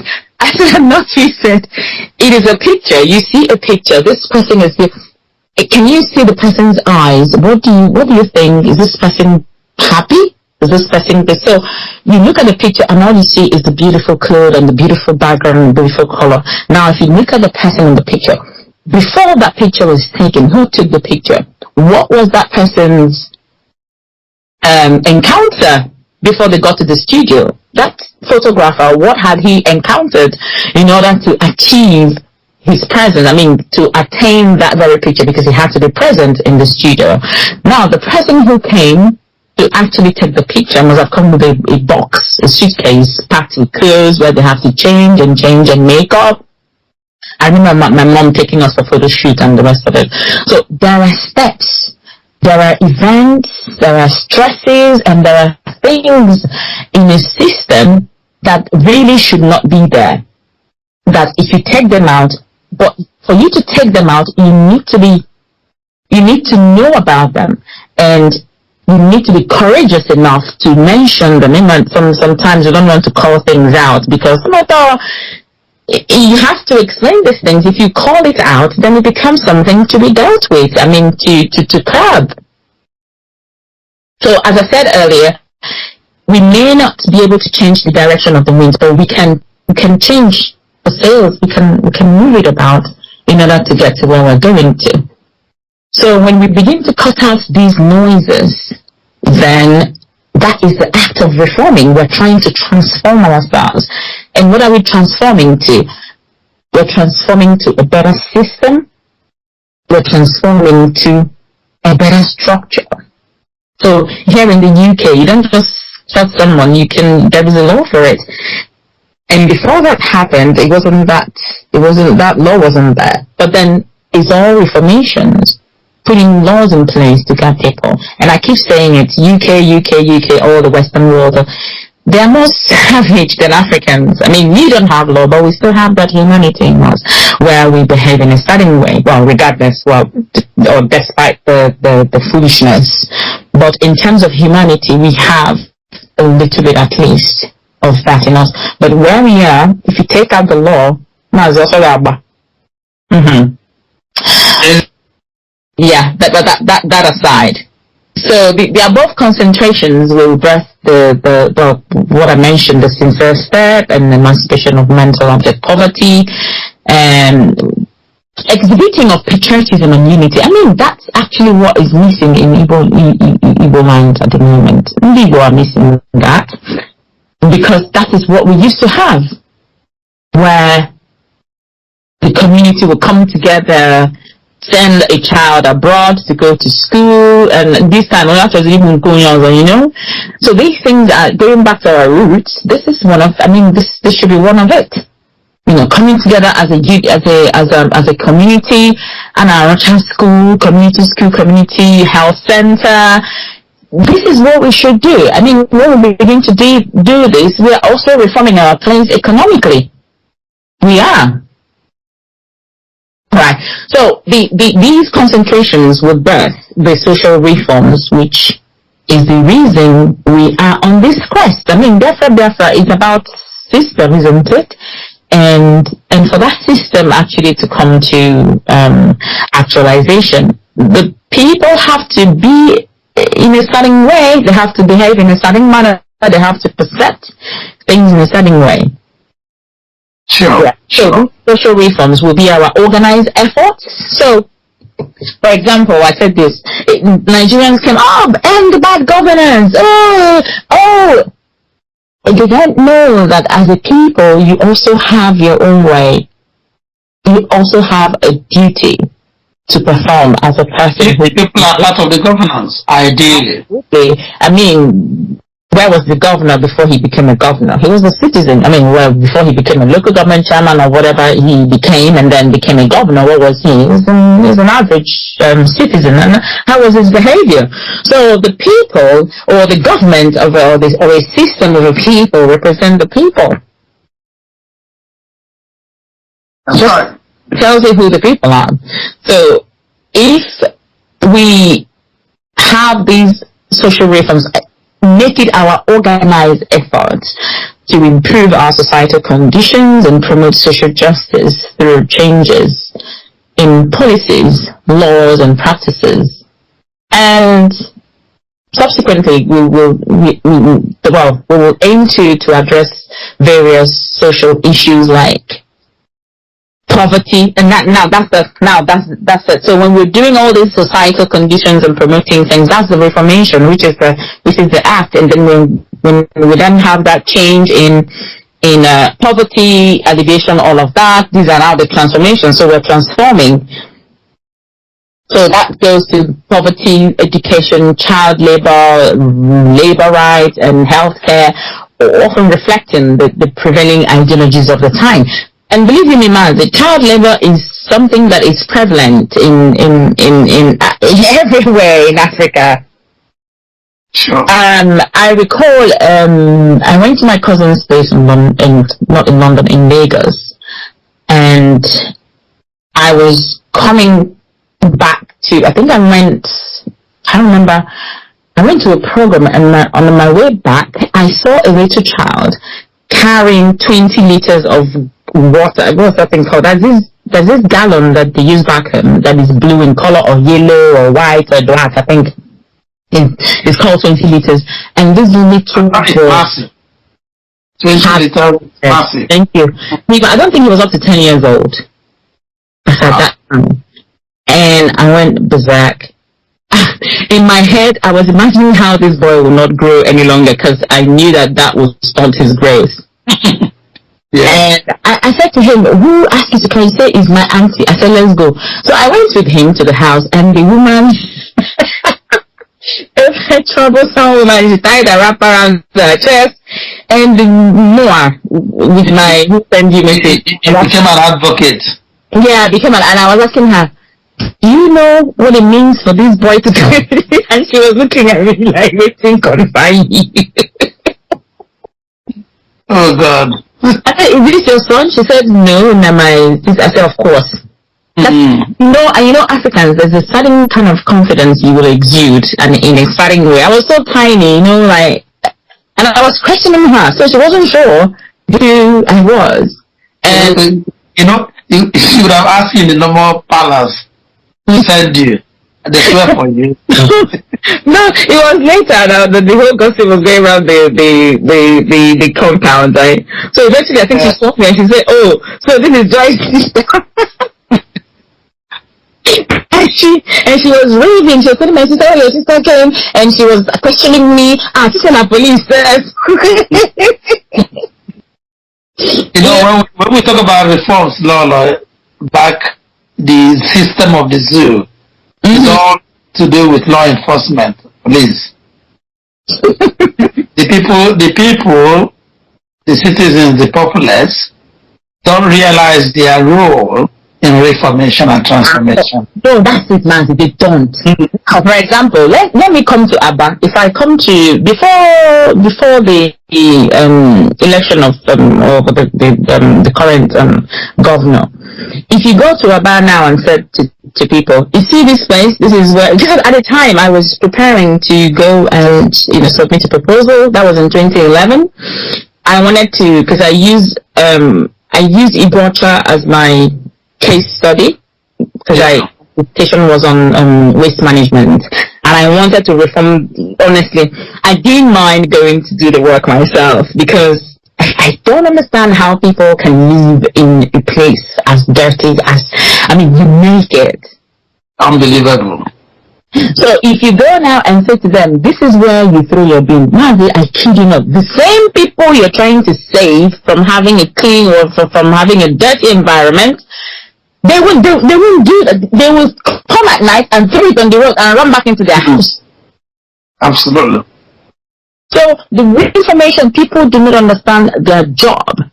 So when people begin to change, even all these criminals all over here, politicians and rulers, they will become afraid, because they know that you are not up for their nonsense. So, if I don't want to keep going deep. I will lose out. I think it's Christmas, Lolo, so we don't tell people to sleep, and also allow our listeners some. Right. I will say this, Matt, with the way, so I tried to find a fun way to discuss these deeper things, because with the way the world is filled with so much distractions, people's attention span declines drastically by about 50% after the 45 minutes. So the niche in tolerance is okay-ish at about 1 hour. So, yeah. I don't know if I've answered your question. You have extensive. Thank you so much for that. And let me just recap for our listeners, because I'm sure some people, maybe those joining us, may be a little bit lost. We're still talking about reformations and transformation that will make our resolutions more meaningful. What does it mean in layman's language? What little changes do we need to make as individuals, as a person, as the man or woman in the mirror, and then as an organization or a group, including our own hallowed family, the IPOB, that will bring about positive changes to make things better and to help us achieve our goals, our aspirations, probably quicker than we have been doing. And we have in the studios tonight no other person, and very much equipped, because she's a life coach, I must emphasize, has a whole lot of wealth of experience, practical one's lived experience, things that she has seen herself and heard and touched and felt, not stories. And that is IPOB First Lady and wife of our leader, Okwu-Kanu, Lolo, Uchechi Game, and Tutu. Okwu-Kanu in the studios, explaining in details what this means. Some of the things Lolo said last in terms of what we as IPOB family can do to bring about this reformation and transformation we are talking about.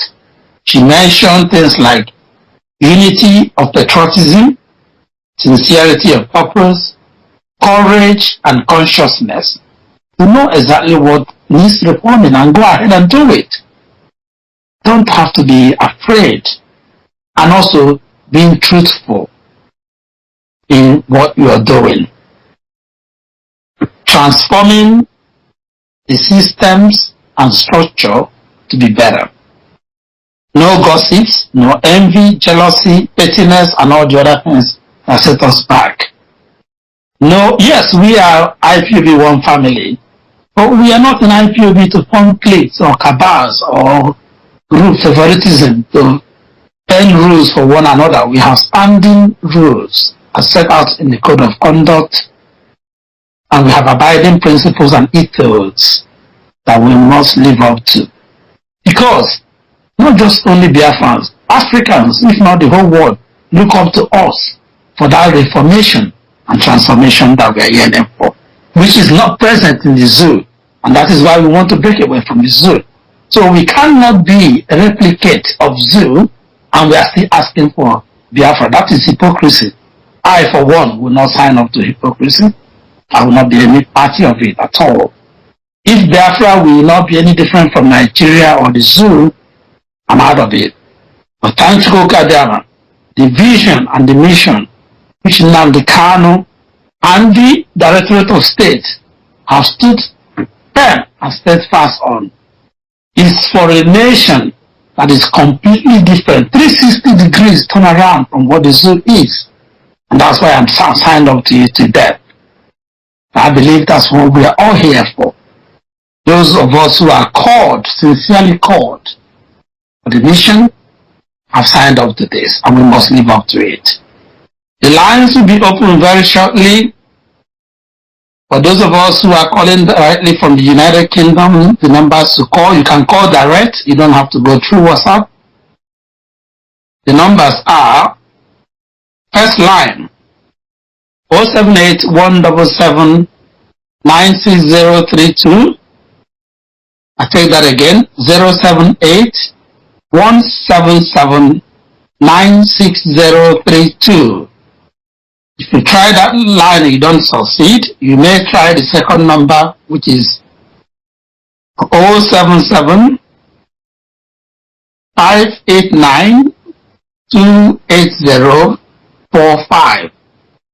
Once again, 077-589-28045. Please, if you're calling from the UK, call direct so that you may allow those who are on WhatsApp to also get through. And if you're calling from outside of the United Kingdom, your best bet would be to call the WhatsApp, which I presume should be free to you. You have WhatsApp app. And that is adding the country code +44 781 779 6032. Once again, +44, that's the UK code, 781 779 779 6032. Or the second line, +44 775 892 8045. Either of these numbers, you can reach us to be part of this program. Say Merry Christmas, a very Merry Christmas to our Lolo, and ask one question, maximum, not two, one question. Each caller has maximum of 60 seconds, 1 minute, to so that we can allow as many. Lolo is very happy and in Christmas mood to take as many calls as possible.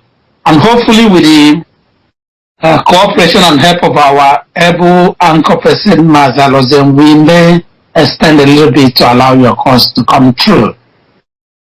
Lolo, before we begin to take the calls, let's quickly narrow it down. I'll bring it home.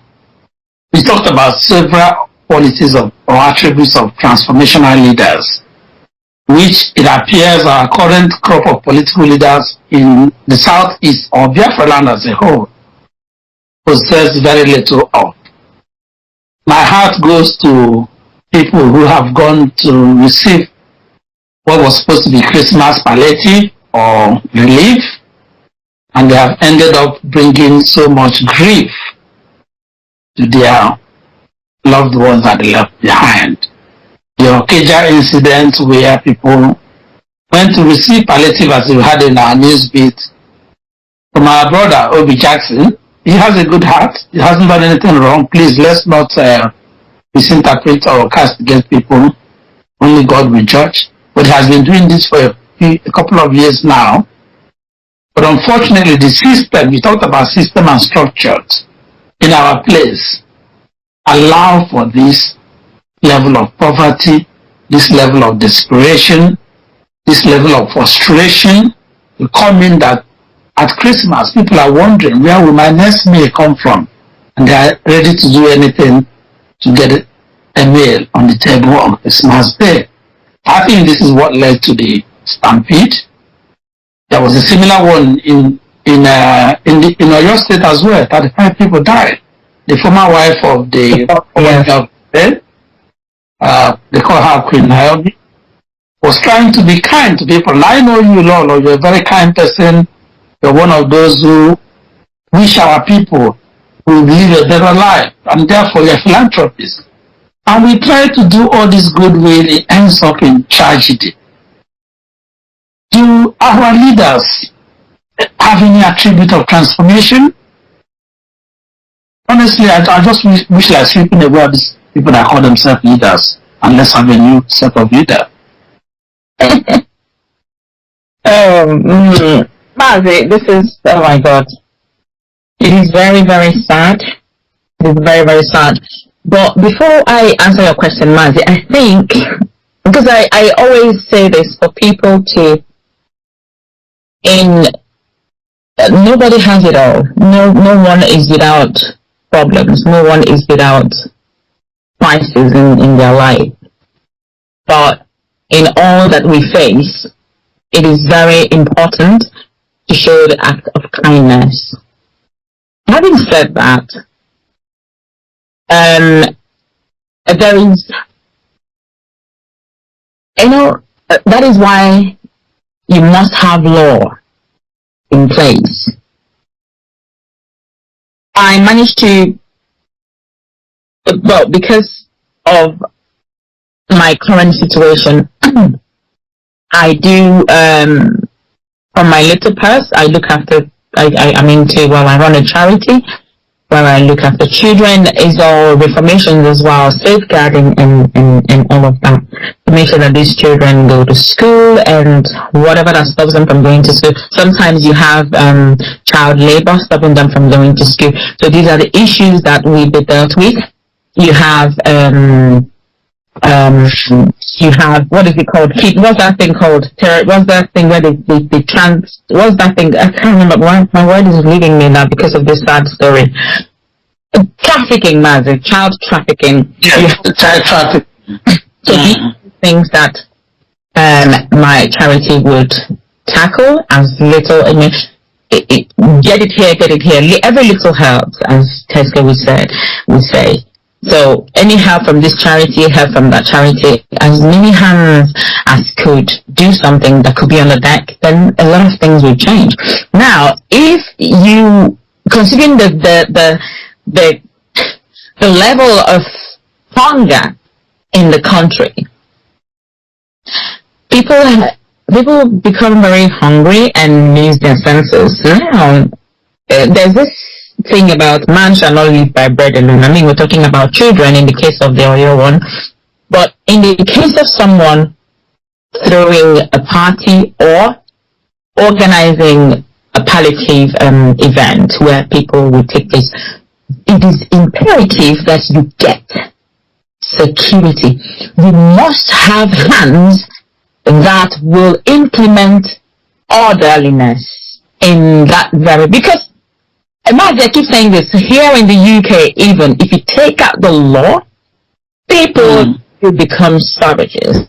You will have nothing animals. So when you just hold your thought there. Exactly what I was thinking. Say, you cannot organize this event without proper risk assessment, without health and safety evaluations. Evaluation, absolutely.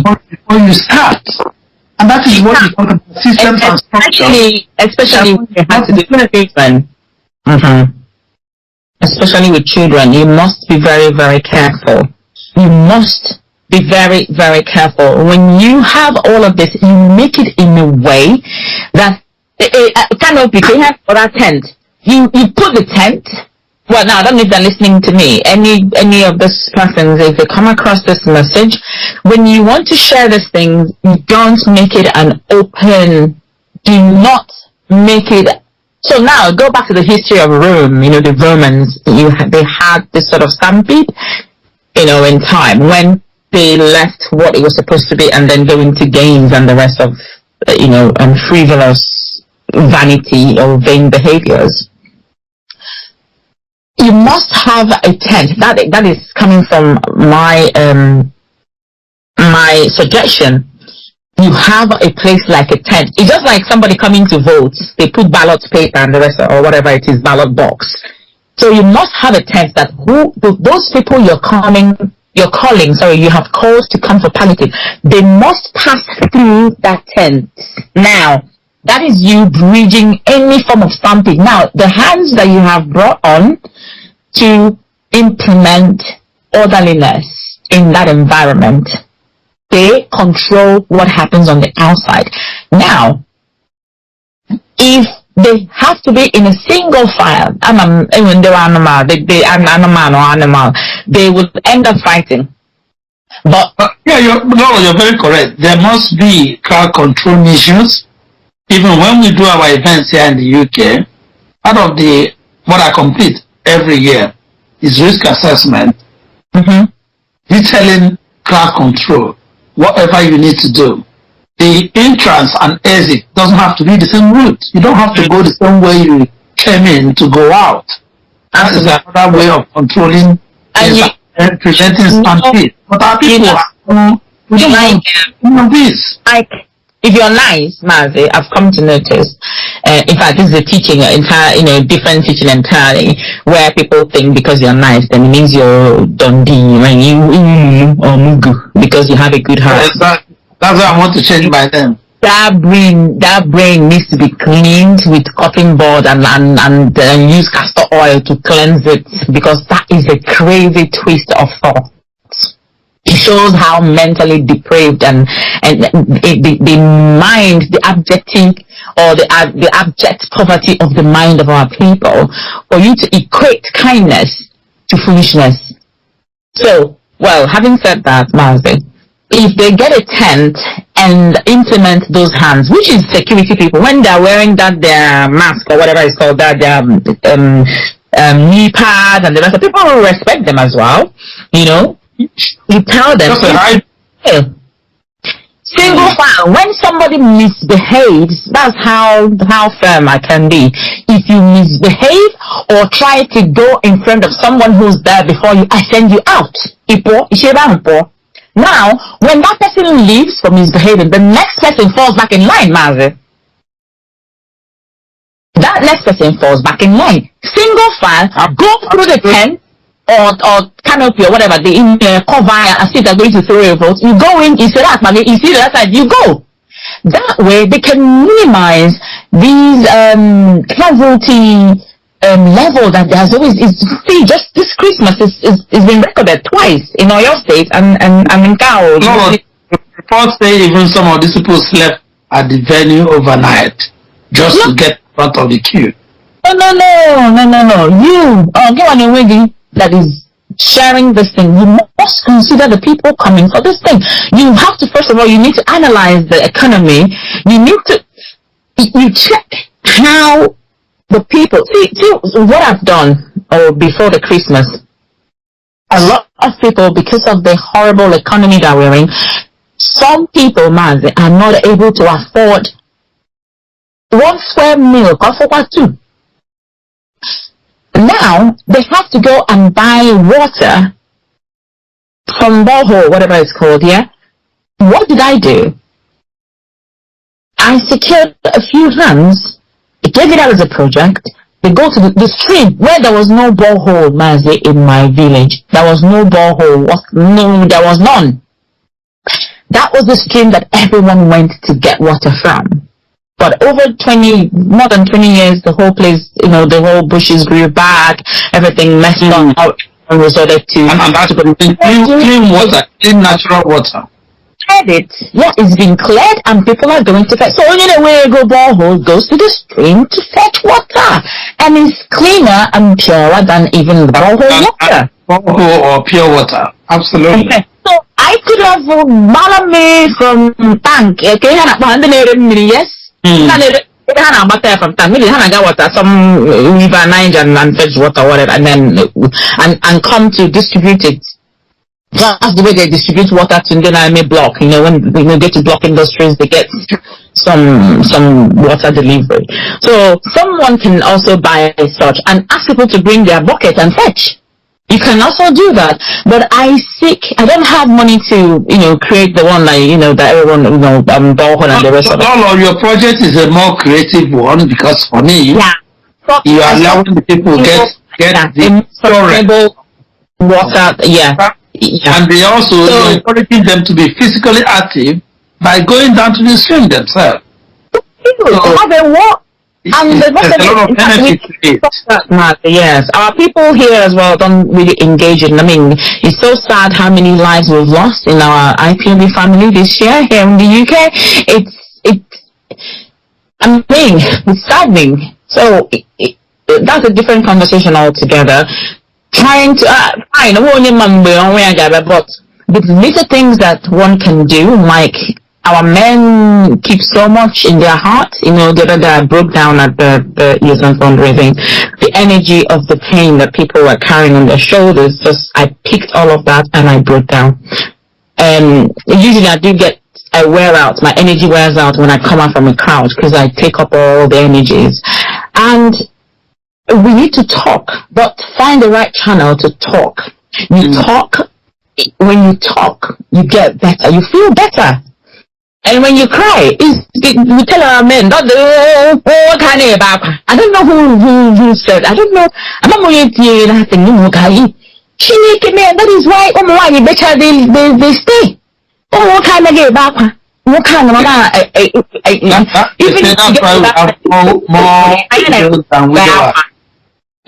go to your room and cry.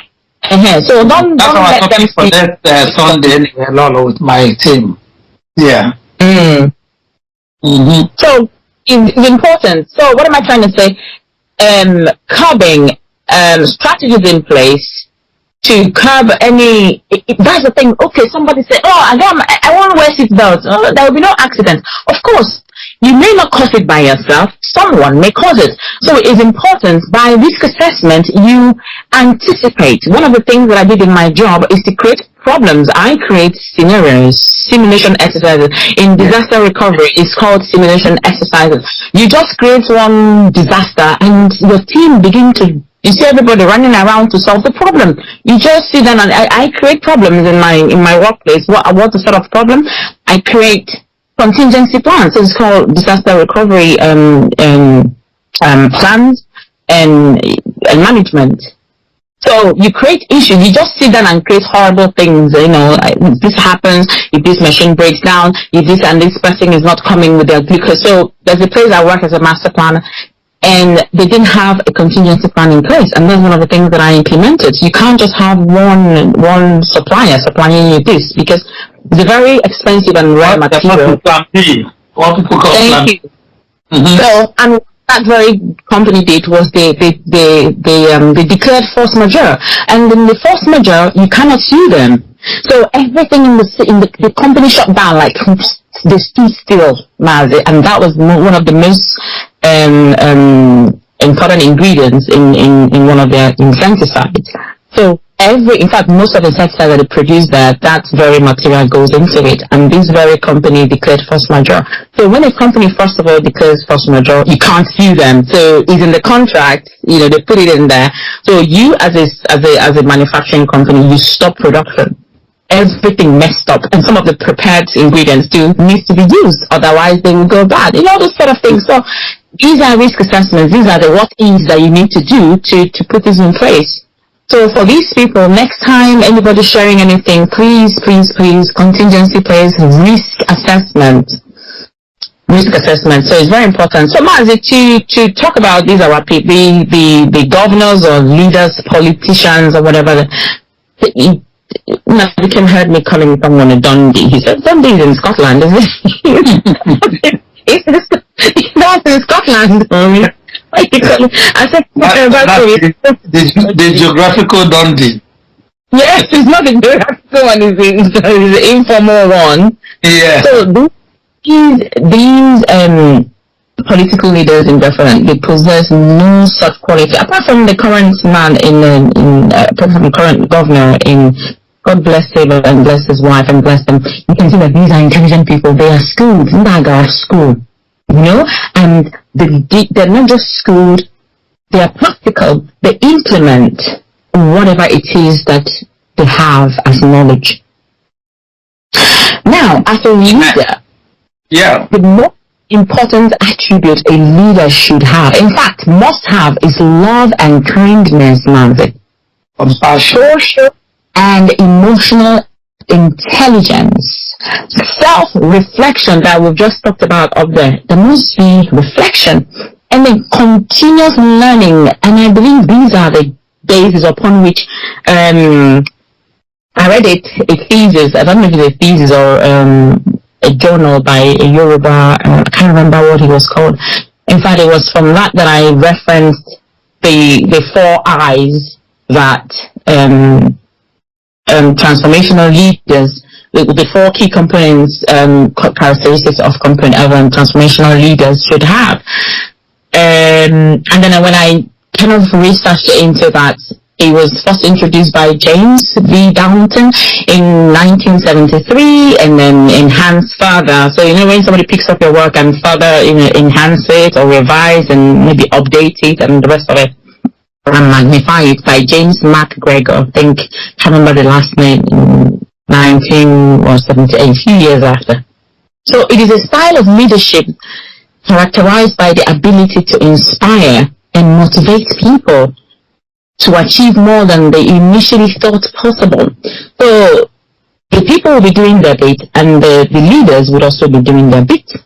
And this is the 4 I's in idealized, influenced. These are like big stuff, so that was, you know, for another time. Then inspirational motivation, individualized consideration, and then intellectual stimulation.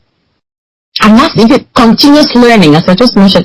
You must learn continuously, otherwise you become dormant, you become outdated, obsolete. Obsolete, yeah. So we do that at work as well. You clear your systems, all the skills that existed before. You no longer use to tidy up the system. Everything that is obsolete, the one that you need to reactivate, you reactivate. But everything must be doing something in your system, not just dormant.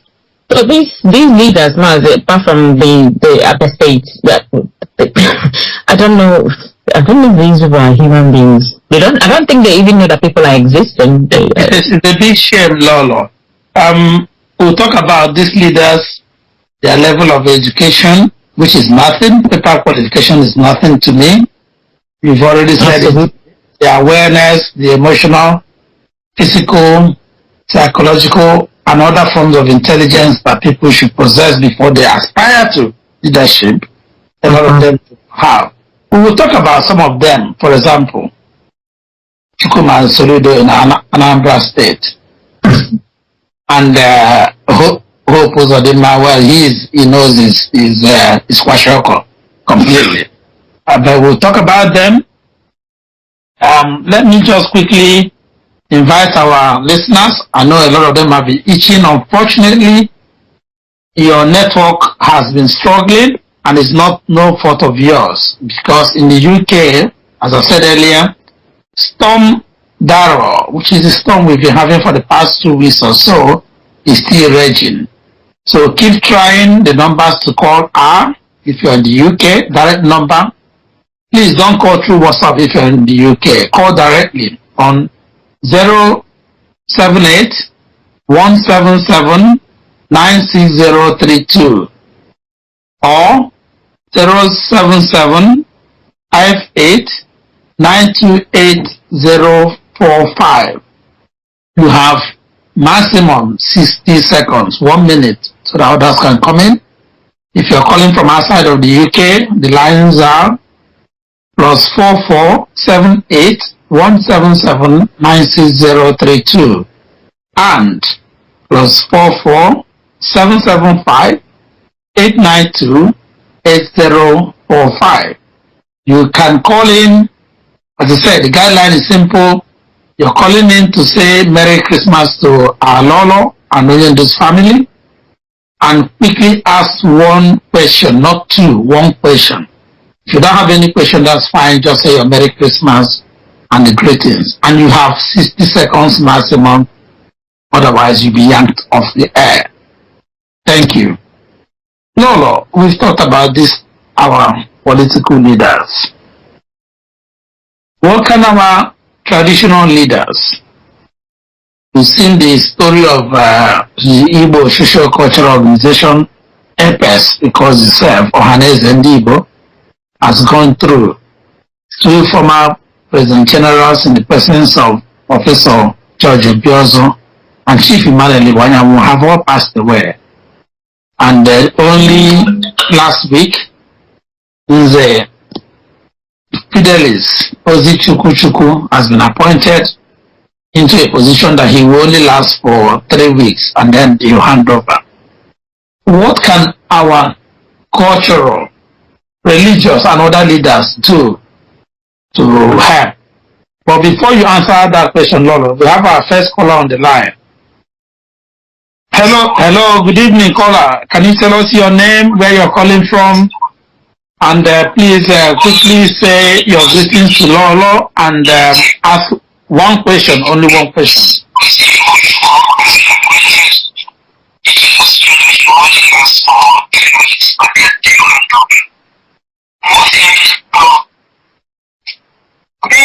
Good evening. Can you go ahead, please? And turn off your Radio Biafra, whatever platform you're listening from. It's interfering. Okay. Okay, go ahead.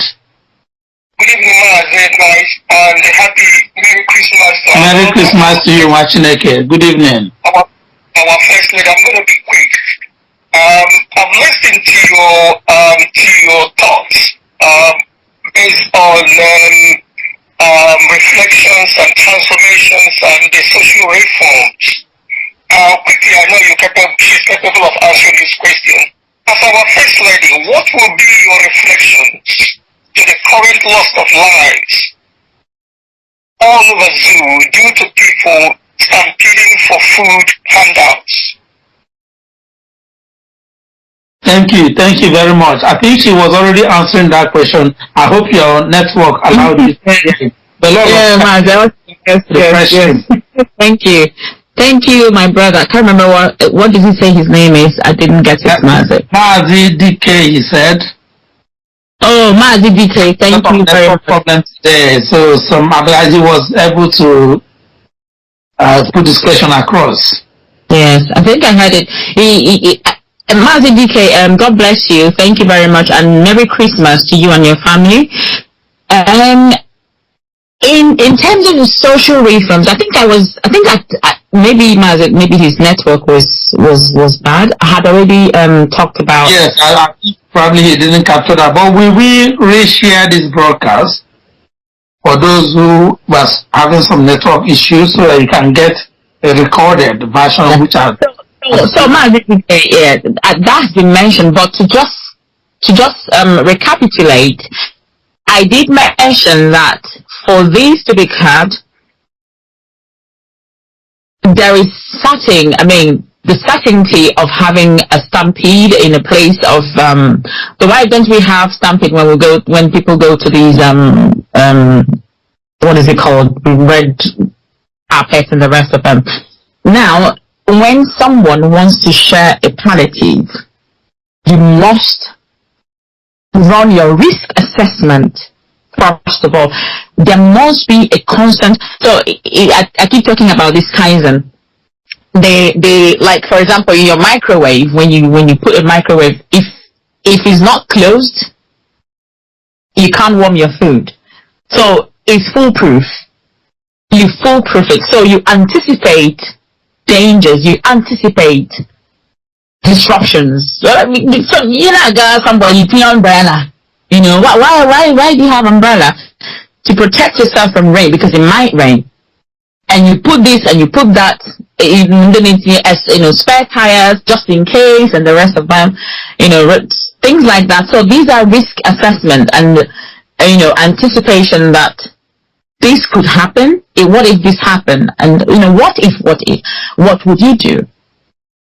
So when you have a palliative to share, first of all, what is the location? Where do you want to do this? Then secondly, first of all, what are the number of people you want to bring? That's number one. Who and who? What are the groups that you want to bring in? Is it all men or women or everybody or children? Most importantly, it annoys me that we don't take children seriously in Africa as a whole. It pisses me. I don't pardon people when I meet them, treat children however, or speak to children however, or behave.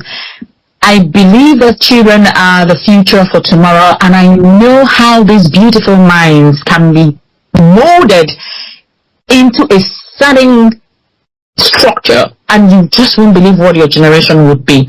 So when people mess with children, it annoys me, it upsets me, and shamefully Nigeria has their own child, whatever they incorporated, they just speak English, they don't implement nothing. So if you're having palliative and it involves children, what are the number of children you want, or the people you want to share, what are the groups, then what is the location like? Now, who would be there to implement security, orderliness? Because our people, there's this thing with humans. There is no orderliness. It is only a law that can program a certain behavior. Well, not when you oppress people. In terms of having a civilized environment or something to work accordingly, then you must implement a law. You must implement a certain order in place. So, if you want to share something to people, you bring them, and then I'll go do too much. There's so much hunger in the land, so people would not think, people will not realize. I've had incidents where I think the Lagos cantonment bomb blast, I was around that area, and not very close to it, but the earthquake of, from that explosion, affected where I was. And you can see how people easily get scared and begin to behave like they're fools, like imbeciles. Fear creates, the first thing that fear, it's not like I don't get afraid or, don't become afraid or don't get startled. The first thing that will happen is that your mind skips. 1, 2. The first thing you train yourself is when your mind skips, give yourself 2 seconds. That skip of your mind, when it's coming back, the next thing you throw into action is, what next can I do? It doesn't mean that because you're scared, you run. A lot of people, when I wrote Jam, people were scared of some accident and they ran into River Niger and they died. And the Lagos cantonment bomb explosion, people were scared and they ran into lagoons or whatever that thing is called, and they died. So these things must be thought about to implement people who would implement that security outreach, to be present in whatever you're doing, to protect these people. People should always build that tent that I talked about, because that it automatically gives people that single file. You must come in single file, and just one person who does not follow the other, you kick that person out. You know how people behave, the rest will fall in place. When they see that you're not laughing, you're not smiling. So let's not, because we want to do good things and then people get into trouble for it or die because of lack of or proper improper planning for security for those people. So I think that's what I said before, Mazi. Yes, absolutely. And Mazi, I'm sure you've heard Lolo loud and clear. I'm getting a few messages. Some people, particularly in the UK, as I said earlier on, because of the storm Darrow, are having problem with their signals. But never mind, we will share the full broadcast. And when you get it, help us to share it widely so that those who missed it or couldn't join live will have the time during this period of reflection of the Yuletide Christmas season to listen to this broadcast and remunerate on it seriously. It will help you a great deal. But you still can join the program live right now. The numbers to call are, if you're in the UK, I emphasize, call directly so that you don't stop those from outside of UK on WhatsApp. Call directly on 078-177-96032. I believe it's very cheap because you come off your normal airtime allowance. If you don't have airtime, then you can call on WhatsApp. You can also call on the second line, 077-589-28045. If you're calling from outside of the United Kingdom, please do add the country code and call on WhatsApp only. +4478-177-96032. We have a second line in case that one is not going through for you, and it's +44-775-829-8045. Either of these numbers, Lolo, Uchechi, Okwu-Kanu, wife of our leader Okwu-Kanu, and IPOB's first lady, mother of our movement, is right here in the studio talking to us about reformations and transformations of how to make our resolutions more meaningful. And she's talking from a position of authority because she's also a life coach from her wealth of experience. So please do call in to wish her Merry Christmas and ask maximum of one question, like our brother Mazidike did. You have maximum of 60 seconds, 1 minute, to ask your question or say your felicitation. Lolo, while we are still waiting, we have about maybe 10 minutes max. I must thank you because it's been a long time. I know that if we want to carry on, we probably will go on all night. But you need your rest and also to attend to the family ahead of Christmas. All these things we have mentioned already, and with what is going on in Biafra land. I talked about Soludo, some of our political leaders, Soludo and Uzodimma. What is your take on their attitude, especially towards bettering the lives of our people, and also towards the goal of the freedom of our leader, Okwu-Kanu, your husband, which many of us, including my humble self, thought would have come as a Christmas present from Bola Ahmed Tinubu, president of the zoo, at this time. Okay, Mazi. Thank you very much, Mazi.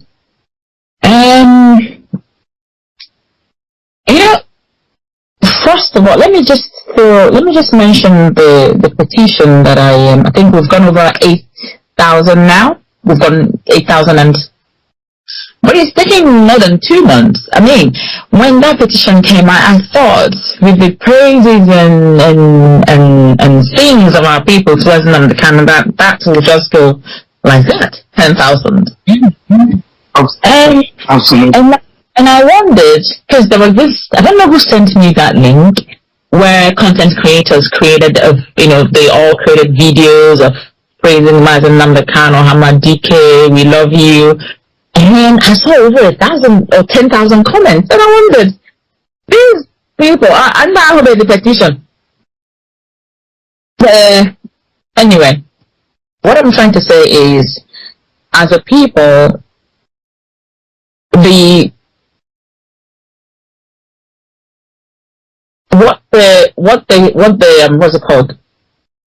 leadership, or what the governance, or the governing bodies, or the governing persons in Biafra land, what they depict is these two people that you mentioned. First of all, these are unconscious people, very, very unconscious to the. I don't know how to quantify their unconsciousness. I'm so unconscious. So, first of all, these people lack kindness, and they're unconscious. So, take for example the death of our people in Imo State. I will reiterate it here that it's just how I switch names sometimes. Hope Uzodinma has been meddling in the release of Martin Okwu-Kanu. The recent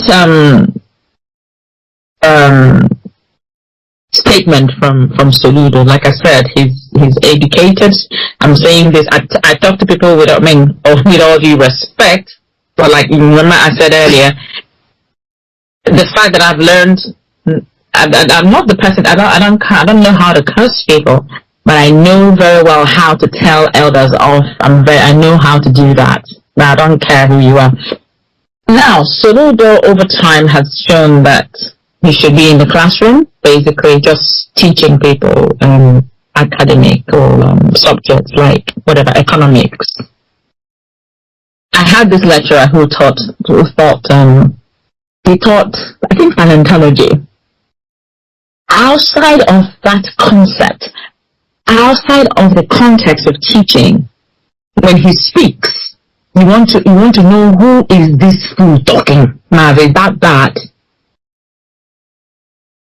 You know, so some people just go to school, maybe become teachers or whatever, but there are some certain intelligence that they do not possess. If I give Governor Soludo or whatever a benefit of doubt, it could be that he's trying to say, oh, even if Martin Okwu-Kanu is released, it won't stop the unrest. But he didn't explain himself. He just said it in a way that it seemed like he doesn't want him to be released. And that on his spot. Honestly, the guy is not, sorry, Lord Cotton. I don't think he's not naturally gifted to communicate to people. He comes across, he comes across petty, daft, and full of jealousy. But that's the thing, we just reading one of the things he just said again today. Sorry, Lolo. He's saying Ezewanyes and Dibias in Anambra must be registered. How could they governor say that? I mean, he calls himself, he's called Mbafo. Honestly, he's actually Mboke. He's completely fool.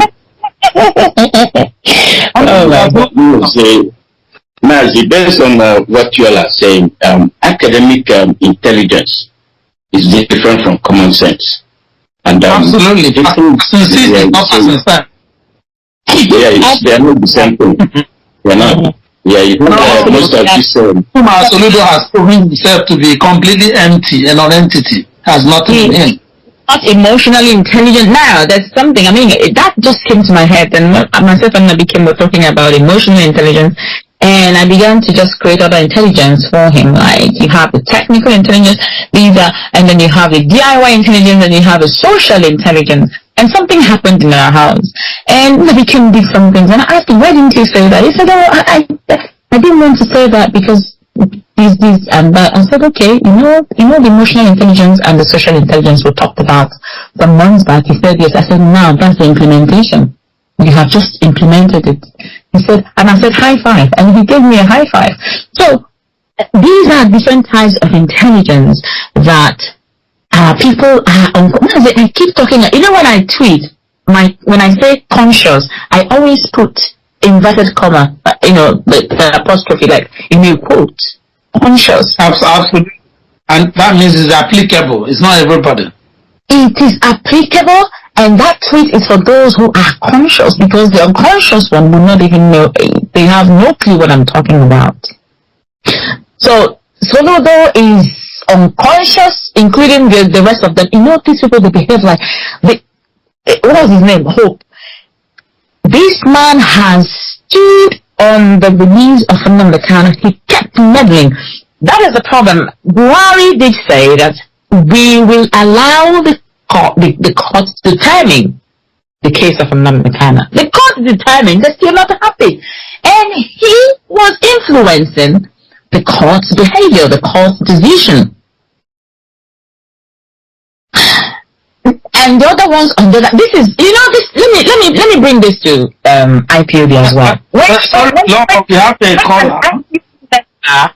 comes to coordinator or whatever and start talking about what should happen to somebody. Now these are the behaviors, Mazi. The people have to change, because it is that person, the citizen, who becomes the governor or becomes something in the future. Everyone knows that Hope was the very first time I set my eyes on him. I knew that this man is not for good. Now, how can you be? When what was his name? Putin was re-inaugurated. Was it this year or last year? I can't remember. I saw his speech in. Sorry to interject. We have a caller. As I said, network is struggling, and the caller has been able to. And I thank you, caller, for putting your question in the form of a test. Caller with the name Beautifully Made. I think that's your ID. But we have to ask the question. Lolo, this caller is asking, she said, or she, I don't know. We know that our government will not help our people. Do you think that those of us abroad have fed our families back home to the degree that they are fighting and literally dying for food? Whilst I agree with risk assessment and the safety measures, I think the root of the problem is in the eradication of hunger in our land. What can we do, if anything, to eradicate hunger outside of government? Because we can't rely on our government. I think you were saying something similar to that. Thank you, Beautifully Made, for the question.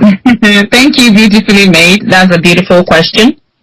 And that has, so, you know how some people go to Lagos to set up their businesses and the rest of it? That needs to also be reevaluated. And those here abroad, I don't think I got that question where that person mentioned those abroad, but those abroad also have their struggles. But there is something in giving someone fish and teaching someone how to fish. Now, there is a certain kind of business that I wanted to start some time ago, but it was capital intensive. There are so many people who want to start businesses here and there, but the capital is not there. So for us to eradicate poverty is not a one-off something. We've done agricultural, giving out seedlings for people to sow and harvest, and we've seen very beautiful outcome, very encouraging and healthy harvest from that very move by the DOS, the leadership of IPOB. So this is one of the steps that we can take. Go into agriculture. Go into agriculture. There are different types of farming.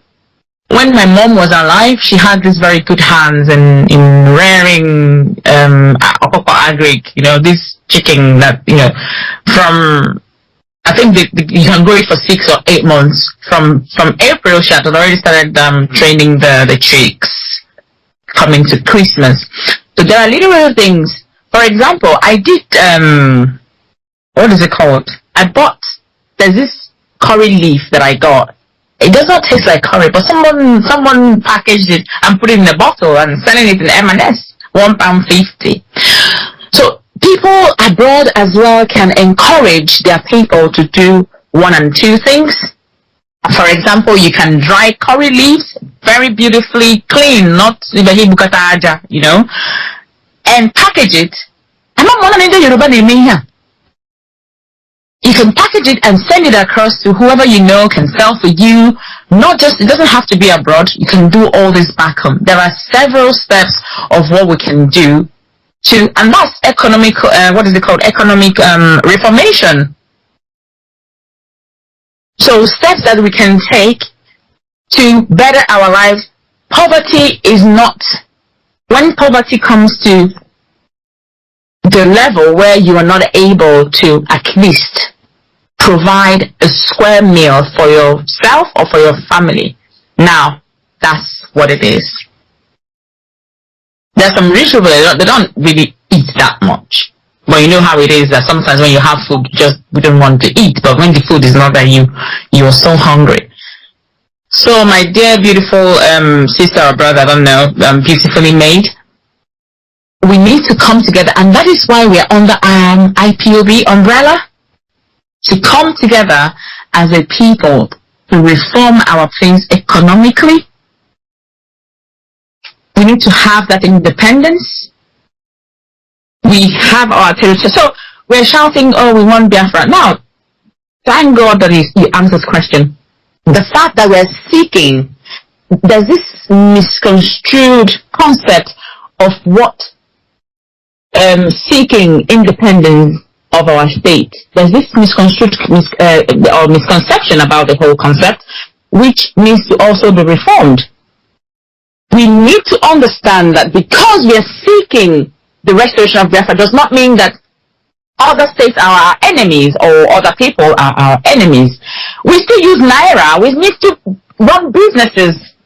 Go to Lagos and do your business, buy and come back and then our market as well. You can see the governor in other states is really, really doing a lot. If these fools in other states can pick up, then you have your economy growing, where other states will come to your state to buy things, like how it used to be, man. They go to Arera International Market to shop. People go to Onitsha main market. So when you come there, whatever you're buying, you may not finish buying it one day. Now you have to sleep in a hotel or do one and two things, and that is how these things happen. So if we economically reform our place, starting our area, and then people mess it up as well. People used to come from all of West Africa, even East Africa. Thank you. When did they shoes? Shoes. I don't know where they are now. Shoes number. I don't know. Them. Yeah. So these things, they need to come back. We need to return these things. We need to return these things. One of the reasons why you have raid of all these is when a place is a bit scanty. It doesn't mean that people don't kidnap people in Lagos, but there are so many people before you kidnap someone, it takes you a different kind of whatever to do that. So there are several things to be done. I think Mazichina mentioned all of this, what people can do. So we need to reform our perception towards the restoration of Biafra. The fact that we want to get independence does not mean you stay in your house and not go out. So we will discuss, we will talk about what we want. We need to change that concept of where it feels that we are the enemy or they are the enemy. I mean, we still go on buses, isn't it, and pay in Naira and go to school. Children must go to school. How is it done here in Scotland, Ma? They are seeking to become an independent country, but they still do things with it. How? I don't understand. And they will continue to do even when they get independence. Absolutely. People, sorry, I'm calling. Sorry, arguing about if we leave Nigeria, I will lose all my property and share and there. I said, no, you will not, and you should not. I don't know, there's a mental picture where you carry the land or I don't know what happens. It's all geographic and it's all on paper. It remains as it is. And I kid you not, Nabi Kim has just taught me one of a few things, how you can actually, he name the country, he's going to buy the land, and then he's going to have conversation with the UN, and then he's just and he told me this country that has just few thousand people in it, and how he's going to just do that, he will replicate that, and just have few thousand people in this country, and then put in law, no this, no that. I said, this your country is going to be a robotic country. You know? Ethiopia, he has was going to... No, he mixed up the names that he's going to name the country. Yeah. Ethiopia is in a country that never existed anywhere. It's going to be a novel country. Oh no, Ethiopia never became knows that it's the only country that was not colonized by the Indonesia. You know? Ethiopia. Is it Ethiopia you're talking about, Mazi? No, I'm talking of Utopia. All right. Okay. Yeah. No, he's just creating that's the ID country anywhere, which we are trying to come close to. He has his own names and he's creating his mind is always creating things. Yeah. So we can reform our place economically. You know, we just remember when we begin to behave like the Catalonians, Marvin, you know. I agree with you. I totally agree, Lolo. So I think it's time for us to stop. We will continue to say yes, we want referendum. We don't want war. We're not fighting with anybody. Every black person that I see in the UK is my brother and is my sister. But it is when you behave like a silly person, then you know that I'm not your brother and I'm not your sister. So, but first time I see you, that is who you are. And not just that, once I see anybody and the person is in problem, I want to help. And there's no problem. We discuss like civilized people, and you see that there is nothing in this life. So it's just someone somewhere having a bad whatever and exhibiting it that causes all this poison in the air. So we can reform our place, and we'll begin by how we've started. We go into agriculture, we capture our place agriculturally, and then we begin as a community. Now, if I come and say, okay, there's this school, I have, and then you know Nigeria has this red flag all over the place. Nobody wants to do anything. So it's very, I want to show Africans how a charity is run. I want to show them how it is run. It's a continuous sacrifice. It's not something you come and take pictures and you know, take pictures and then print. No. It's running. It becomes a place that people work. It becomes a place that people work. Viable. Absolutely. So it's a cut here, it's a cut there, it's a cut there. So with this crazy inflation and whatever, nobody can eat pizza. When you eat pizza, it's about how many pounds? And that was cut down. So no more pizza. At least when he plays football, very nicely. You know, treat. And he's so good, he's so healthy. He talks about how you shouldn't eat chocolate. He tells me off when I eat chocolate. He tells me off when, you know, he says, oh, now sugar, the percentage of sugar is this and that constantly. So we cut down on pizza. And what do? You save the money from pizza. And someone had so much salary, then paid from, that becomes pizza, whatever. So, my dear, or brother, yeah, savings. So it becomes someone's salary in a month in Nigeria. Mm-hmm. And that is what I've been doing for a certain person who's working for the charity. I just have to say it here. I mean, at some point, everything has to be, you know. So people abroad, you do something. I mean, not every month you dash your people back home. And it makes them lazy as well. Oh, I have somebody abroad and you send me money.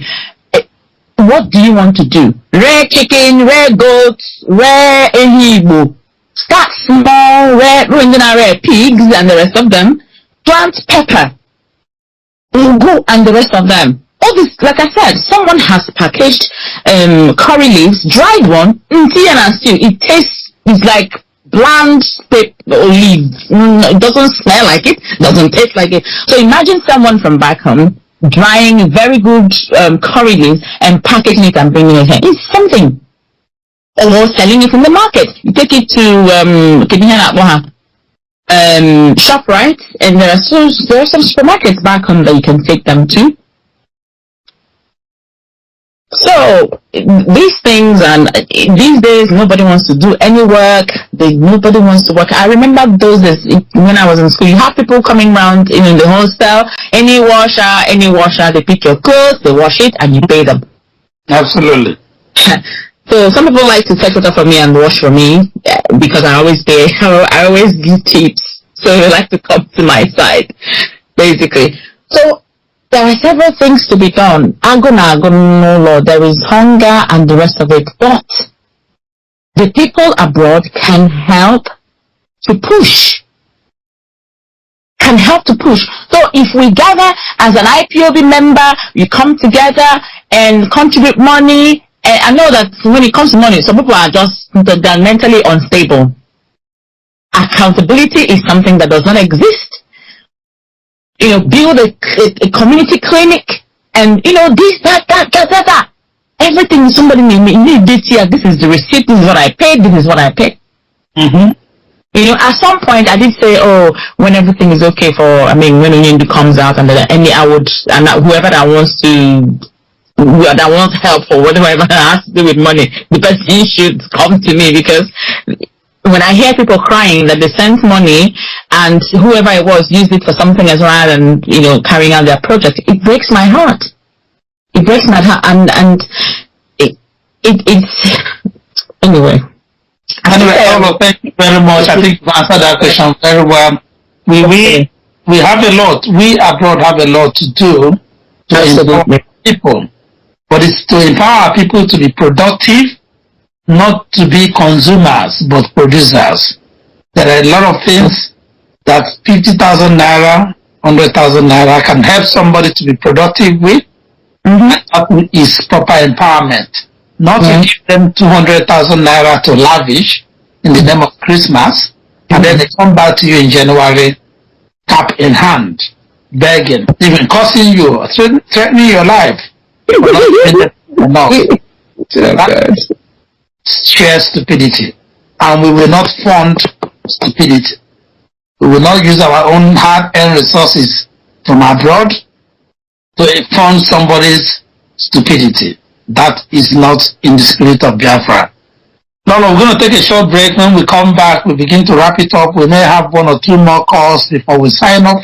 I must sincerely thank you for spending quality time with Biafrans, friends of Biafra, lovers of freedom, here on this program, the UK Time Out on Radio Biafra tonight, to explain what reformations and transformations that lead to meaningful resolutions is all about. We'll be back in a few seconds.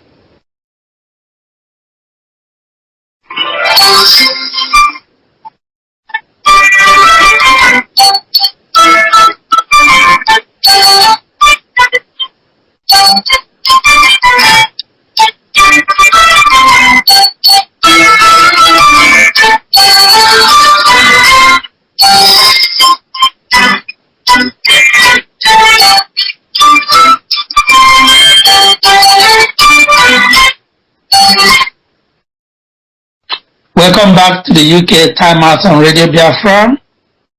Our special guest on this special Christmas episode of the program is none other than the IPOB First Lady and wife of our leader, Lolo, Uchechi Gebe, Anyanwototo, Okwu-Kanu, here in the studios. Lolo, thank you so much because you have taken us on a wide journey, really. Some of our listeners are struggling to call in directly, but I appreciate the fact that they are sending in their question in form of text. I've got two more here. This one hasn't got any ID, but what it's asking is, say, Lolo, good evening, Merry Christmas. is there any hope of Onyendu being released before the new year? Thank you. Merry Christmas to you too. Before the new year, that is in the next 2 weeks. No. Less than that, actually. Yes. No, not before the new year. But as we go into the year, it's a new beginning and it's a new approach. And like I said before, this is the handiwork of our people. No, that is the place that we have an issue. If truly it is from the, actually, there was a meeting that was held. I have to say it here. Like I said some days back, when you don't say some things, it gives some people the room to spew what they don't know. Even when you say something, some people still spew whatever they intend to spew because that's all that their brain can create.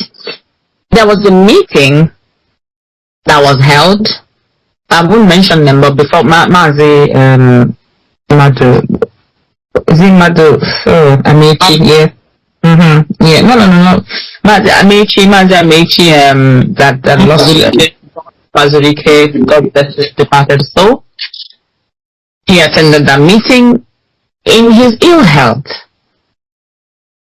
And Barrister Joffo, and there was the main person who was the Onibu, I can't remember his name now. He didn't attend the meeting. You know? So, our people in Ndibo, they are the ones. When I say Ndibo, I don't mean the followers of Nnamdi who truly love him. Of course, they are the ones who seek for his release. They wish there's something they can do. But you see them, some of them, they come out on social media and talk, they just shot that. You remember when I tweeted and I mentioned Korocha, thank you for speaking, but then and they laugh because of annual hope. Because what Nnamdi Kanu has done has never been done by any African in a long time. So as the typical evil man, unlawful and jealousy.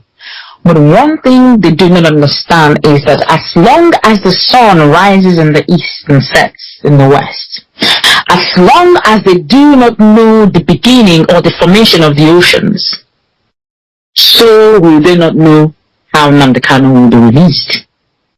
Listen.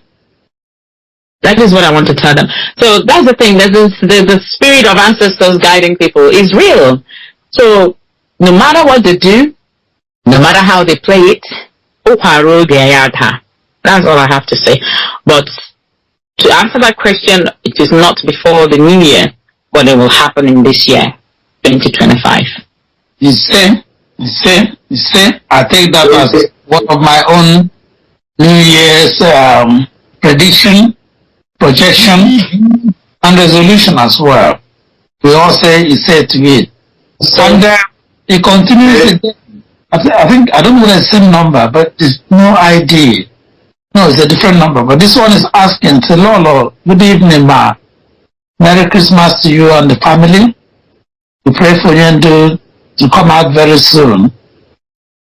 Said, but with what is going on presently regarding the Eflefu in Finland, and all that they have said to rubbish your name, would you forgive them as part of Reformation?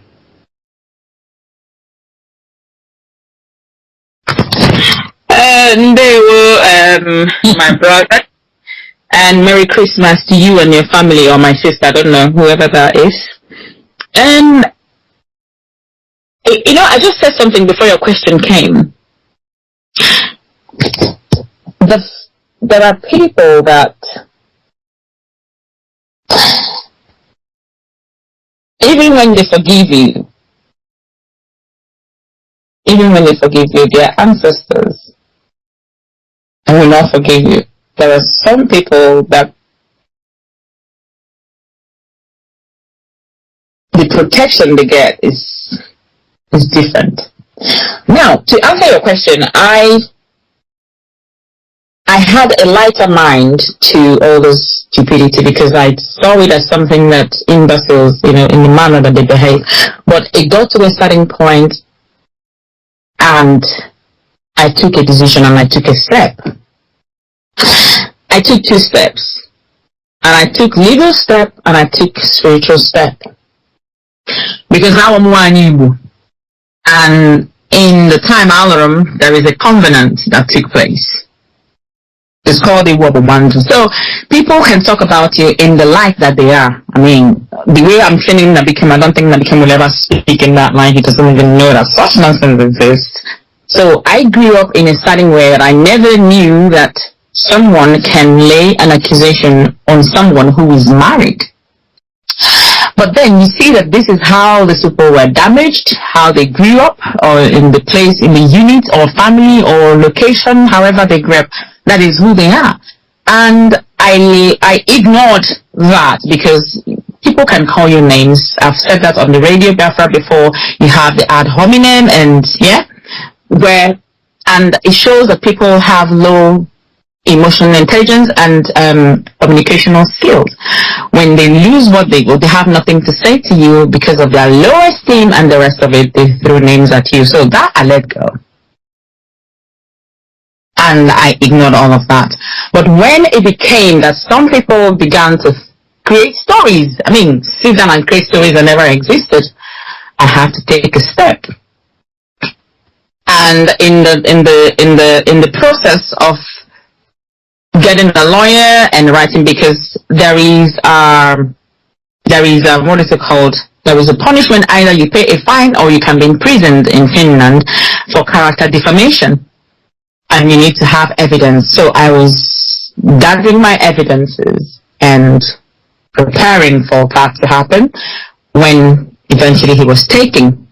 But then on the other hand as well, I have gone through the spiritual part where you call on your ancestors and tell them what has happened and what people are doing to defame you. And there's a difference between when you go to the spiritual path and when you go to legal aspects. So now, some people, these are all different teachings as well. When people tarnish your name, a certain set of people are targeted. So, because I understand the frequency that people operate from, I want to cap that. That is what I want to deal with. So I've already taken a step before all of this happened, and I can't change it. But in terms of forgiveness, I've forgiven them. But this set of people will have to come to the spiritual place where I've called them to explain the stories they're creating, exactly how it is true. So I'll leave it at that. Ndewo.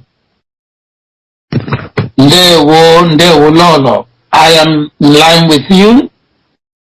I understand the spiritual dimension you mentioned about, and I hope that every Biafran and true friend of Biafran listening to us tonight will understand it. If you don't, I ask you to humbly implore the Ekekerowa and the forces of the universe to give you the spirit of discernment and wisdom, then you will understand. From a personal point of view, I've always said this: if anybody, man or woman, spirit, whatever you call yourself, insults my wife, even my ex-wife, you have invariably insulted me. And I cannot in any way, shape or form condone the fact that somebody has the temerity and the stupidity to join with it, to claim that they are my disciple or follower or supporter or whatever, and I'm their leader, and they go ahead to insult my wife. And I add, have added, even my ex-wife. You have insulted me, and you have drawn the line. So Lord, I totally agree where you're coming from. So that this will be a marker in the sand for those who think they can dance Rugede and get the state, not knowing that Rugede will win them more. Libo si, natakere ekpekere ọsọ.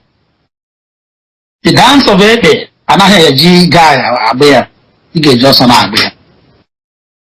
So I want to leave it at that. Thank you very much, Lolo, tonight. It's been a wonderful Christmas evening with you. I wish we had more time to continue, and I'm sorry, listeners, if you couldn't get through, and you're still trying, and a few more messages coming, the time will not permit us to look into them. I've just previewed some of the questions. They are partly what you've already answered, Lolo. We'll take another short break, and then we'll be Lolo signing off and giving us our Christmas wishes as well. And that will be the show for tonight.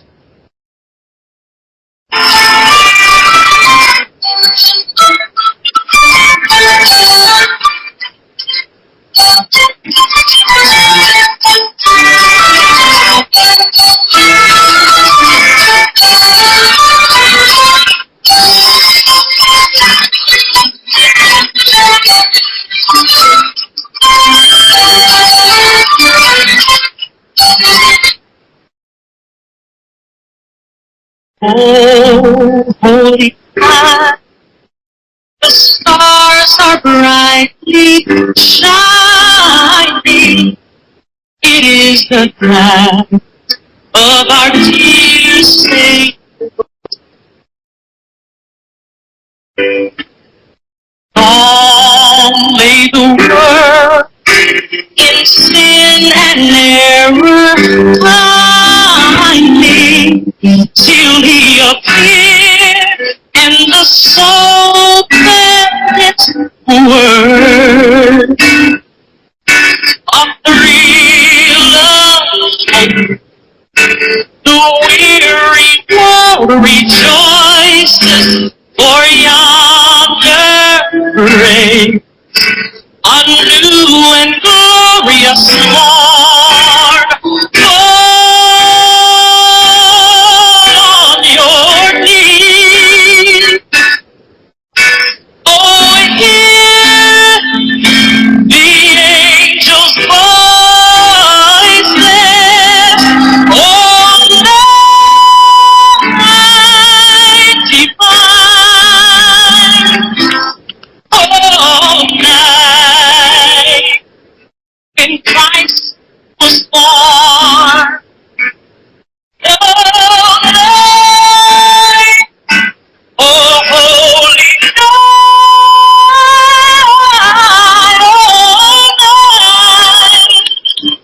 oh, night. Welcome back to the UK Time Out on Radio Biafra. This special Christmas episode with Lolo Uchechi Okwu-Kanu with us for the past 2.5 hours or more. Lolo, once again, thank you so much. We love you. We appreciate you.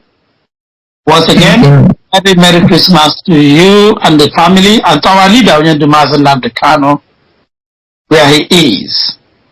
What will be your passing shots to Biafrans, friends of Biafra and lovers of freedom, on this special night? Sorry, I missed it. What would be what? Sorry. What will be your closing remarks? I call it passing shots. Oh, no, I didn't get it. Yeah. Okay. It's wobbled a bit. The network, I think. Yeah. Thank you very much, Mazi. That is, as you said, has been, and I didn't even mean 2 hours. so how quickly time can run. And it would just be a recap of what we have discussed here. One of the things that I've come to understand is that people listen, but don't actually listen. People go to church, sit in front of the church, write. When the pastor is speaking, they're writing, and then they come out and the things they wrote down, I don't know, they just put it away. and that becomes it. So let's have a reformation in terms of leadership and the rest of them, and personal life, economical and political. So let's have a different perspective. So I may know him the same way for years and expecting a different result. I don't know how. I don't know. I don't think that is possible to. It is possible. It's not possible to get a different result. You will continuously get the same old result. So it's very important that we as Biafrans, even from the questions asked from our brothers and sisters, for us to implement what we have heard today, what Onyendu. You know, speaking of people listening and people don't listen, Nnamdi Kanu has spoken for how many years? He broadcasted, kept saying the same thing, kept reiterating on behaviors and what will happen, how the enemies will attack IPOB, and these people still didn't hear. And now, if you drill down to that, it means that some people here, actually they do hear, but now there are different reasons to why people do the things they do, which if you go into what I've mentioned, discontentment and show off and wannabe, because the lack of patriotism and unity in the midst of Ndibo comes or stems from the place of I want to show off, I want to make noise. With all due respect, I mean, I know you're a chief. I'm not coming to you, please. I know you're a chief. So, I was watching something. Let me just digress a bit. I was watching something, and I think it's this pastor. Can't remember his name now. It escaped my memory. He asked some men to come out. He brought a lady out and asked these men to come out and marry, who would not marry the lady that he brought out. And he said to them, you ask them who they are, and what they like about her. So she was asking them, what is your name? What do you do? And what do you like about me? And I just need to mention, I know that people behave in a certain way, but it seems that our brothers are known with a certain way of dressing. So from what I picked up there, some of them are doing well, but the way they were dressed was not appealing to her. She didn't find it appealing. So our brothers, Nigeria is a bit hot, so when you're wearing your jeans, please wear it with trainers. Try and put on t-shirts rather than shirts, all these multicolored shirts and the rest of them. She wasn't happy about that dressing. That's something I picked. 1. 2, one of them, she asked him, what is your name and what do you do? And these are our brother, of course. When I say our brother, Onyibo, said to her, my name is this. I have been to China, I have been to Japan, I have been to Canada, and I went mad. I thought, what are you saying? I've also been to Kenya, and I've been to all the African countries, and in fact I've traveled around the world. Yay!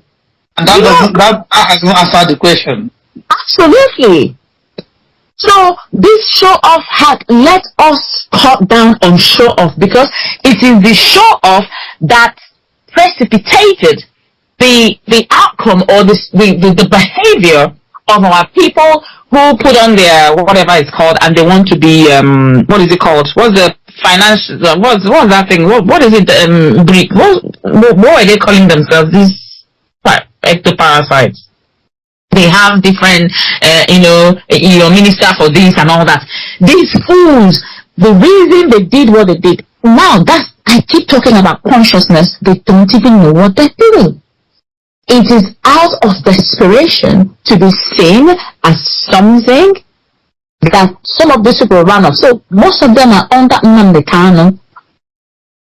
They are just waiting for something. Oh, some are there just because others are there.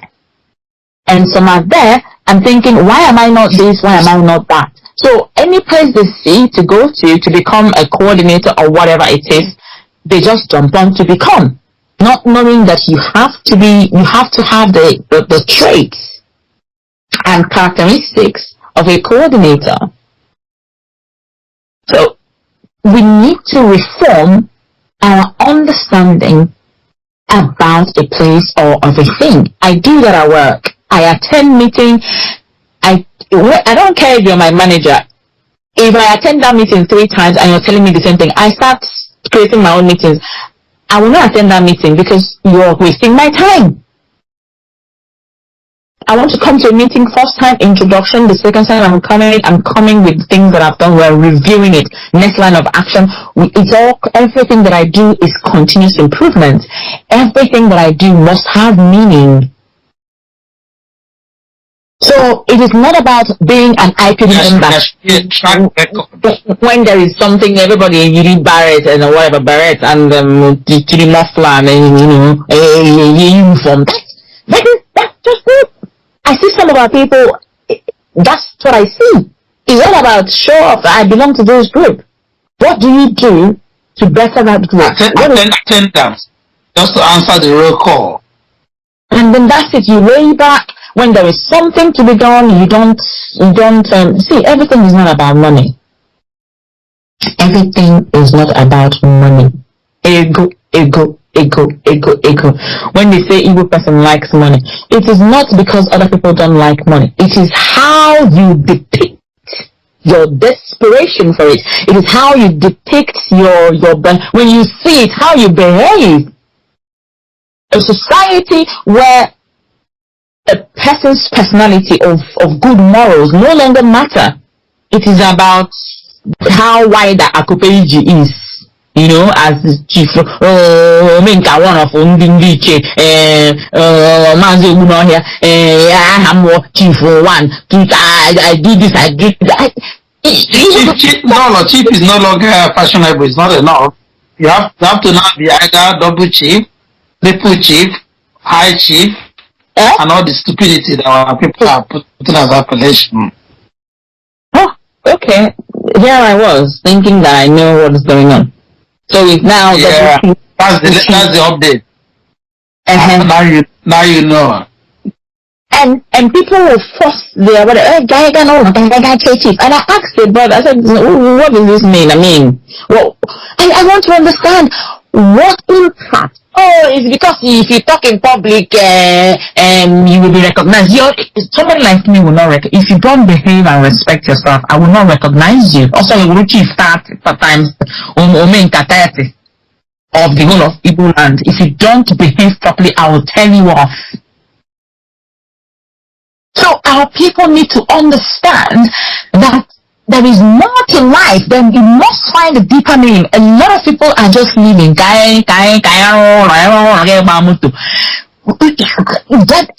I just mention to you that there is this became schoolmates that the mom brought them all together, and I went to pick him and they came up and she was talking so nicely how they moved from this house to another house. Man, their house looks like a Disney house. It doesn't look real. But it's their house. Oh, don't even know what picture on Facebook and even noise. Okay. What impact does that have on your people? It is all about operation. And I want to train my child.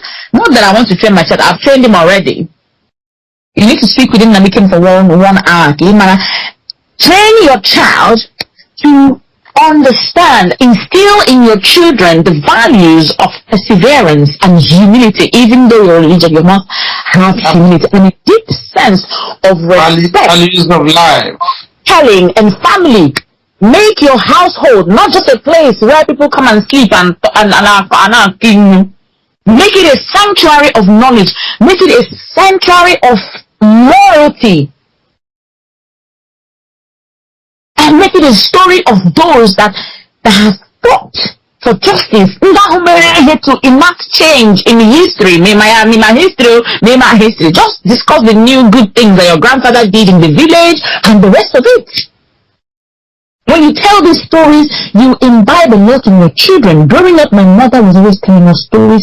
She would tell us, she would tell us things that happened in their place, how a madman did this. When you're telling your children these stories, you are building their mental strength. You're building their... Nabiken came to me with a paper and he said to me, Mommy, I want you to teach me how to know when someone wants to trick me and what to do. And I busted out laughing. That's a PhD program. You know, how to know. Oh, dear. But he wants to trick you. He came with a pen and paper. This boy, and I'm saying, what you say? I want to write it down. So how did he know he can ask me that? To teach him to understand, because I always teach him to anticipate.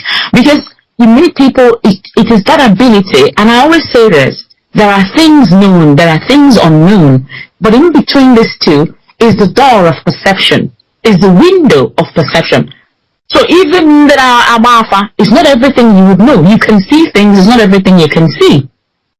So the you know are there. The things you do not know are there. And sometimes you see revelations, it's not all revelations that God will show you. In between these two things, when you have what you know and what you don't know, in between that difference, you're able to use your discernment capacity to understand, put one and two together. So it takes consciousness, it takes awareness, it takes sincerity of the mind to be aware, to become aware and look out for these things, because you have a goal, because you're going towards transformation. So you don't let all these distractions of life is good, it's good to travel, it's good, but I still don't understand why a lot of things should be done on social media. And then mantras as well. We need to get off that, because people begin to say, it's just like people growing up in Nigeria and just hating Igbo. Why do you hate Igbo? It has become something that they just grew up with it. It's just normal. It's just a normal thing. Igbo. Disparagingly. Because oral tradition passed on from generation to generation. Yeah. You don't even know why you're saying it. Your silly parents didn't tell you what they mean. So they just pass it on to you, mess your understanding of another ethnic group up. You end up fighting ethnicity, tribalism and all that, religion, secular religion, I say all this kind of nonsense. And not just that this pass on Mazi. Another one is this, women are custodian of what's it called? Of culture. I attended a charity event and I did speak in the charity event, and I talked about, when we're talking about safeguarding, and we need to incorporate and involve a lot of people, speak to people, talk to people. We need to reform Africa. We need to change a lot of things, how we see things, how we behave, and women are the custodians of culture. Some of these things that carry on, women uphold it. Women uphold it. So sometimes when a woman is not able to give birth, it is the mother-in-law or the women in the village that the ones that come and men don't actually have time for that. Thank you, Lolo. Time is fast spent. So I will leave that. So finally, like I said, just keep going, then time would go. Yeah, there's a little question here thrown at me, actually. Well, as my own question, but it's what I've been asked in the last 3 weeks by my members in the UK here. And I wish to ask on air. I know I've given my own honest answer, but it will be good to hear from you, Lolo. The question they're asking is the appointment of the wife of our eternal leader, Bianca Odinaka Odimegwu Chukwu, going to help to secure the release of Nnamdi Kanu? Okay, thank you, Mazi. Of course, and IPOB has said something. Now, what you need to understand is that there are links to all of this. When we keep saying Igbos to come together, Igbos to come together, but to stay within the context of the question, and simple and short, it would help. And she said it I'm sure she heard all the noise when she was elected. You know, people went off the roof and I'm saying this with all sincerity of heart, and I'm a rational person, I'm not an emotional person.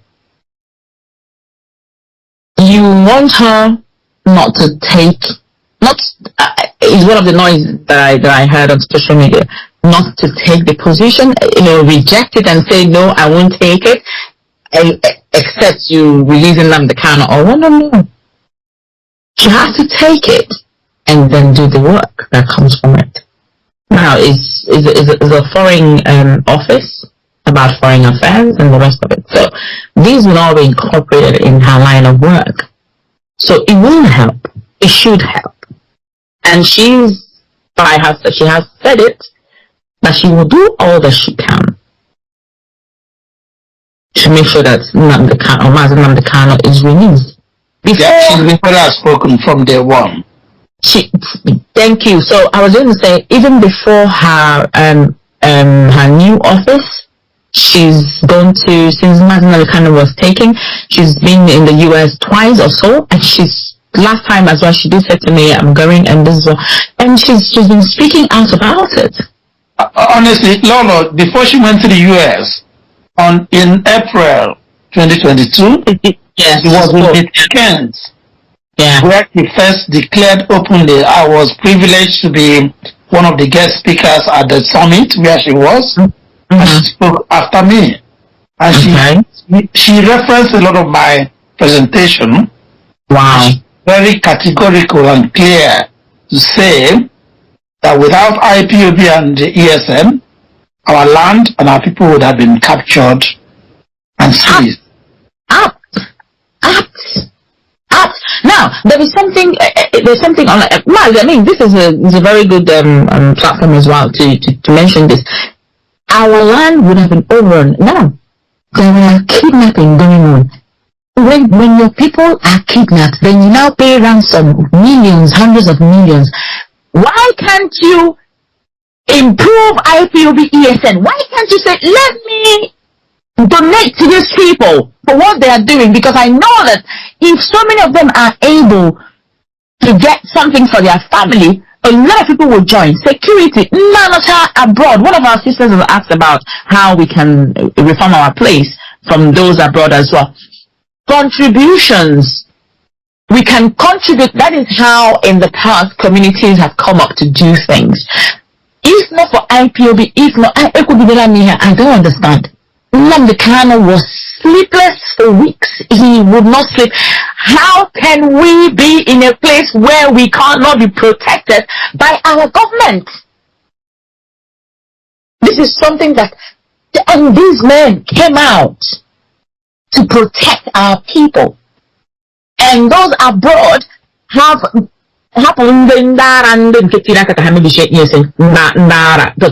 didn't work for them, but they can on the side paying these kidnappers.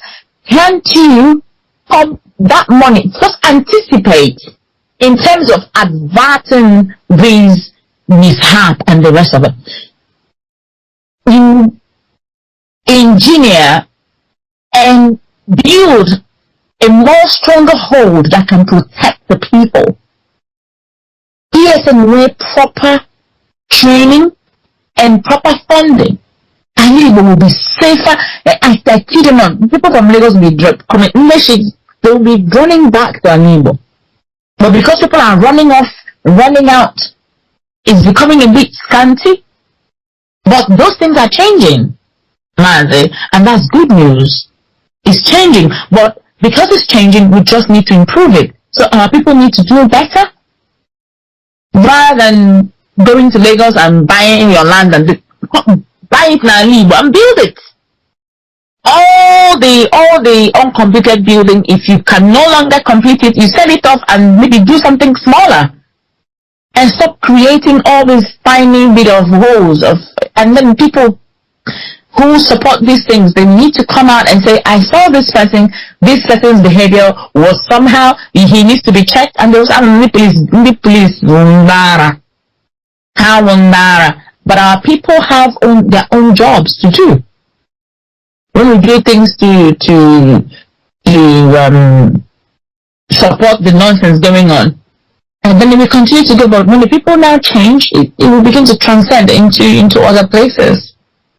So yes, thank you, Lolo. Thank you so much. Good help, yes. Thank you. And thank you enough on behalf of the IPOB UK family, and I believe by extension IPOB worldwide. We thank you sincerely and wish you and the family with our Onyendu a very Merry Christmas. Thank you very much. Read it all tonight, and we will continue to cascade this recording of this live broadcast. Please share it widely all through the festive season into the new year so that we can all listen attentively and learn from it what it takes for true reformations and transformations that will make our resolve or our resolutions very meaningful. There is a lot of opportunities for us to make the necessary changes. It could be little things, every little helps that will bring about the desired outcome we've been toiling or working hard to achieve.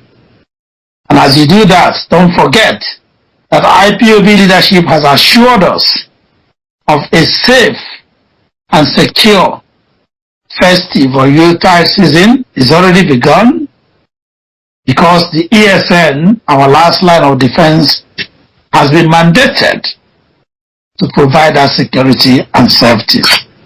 Why don't you support the ESN by kindly chipping in your token of appreciation or donation to the ESN fundraising by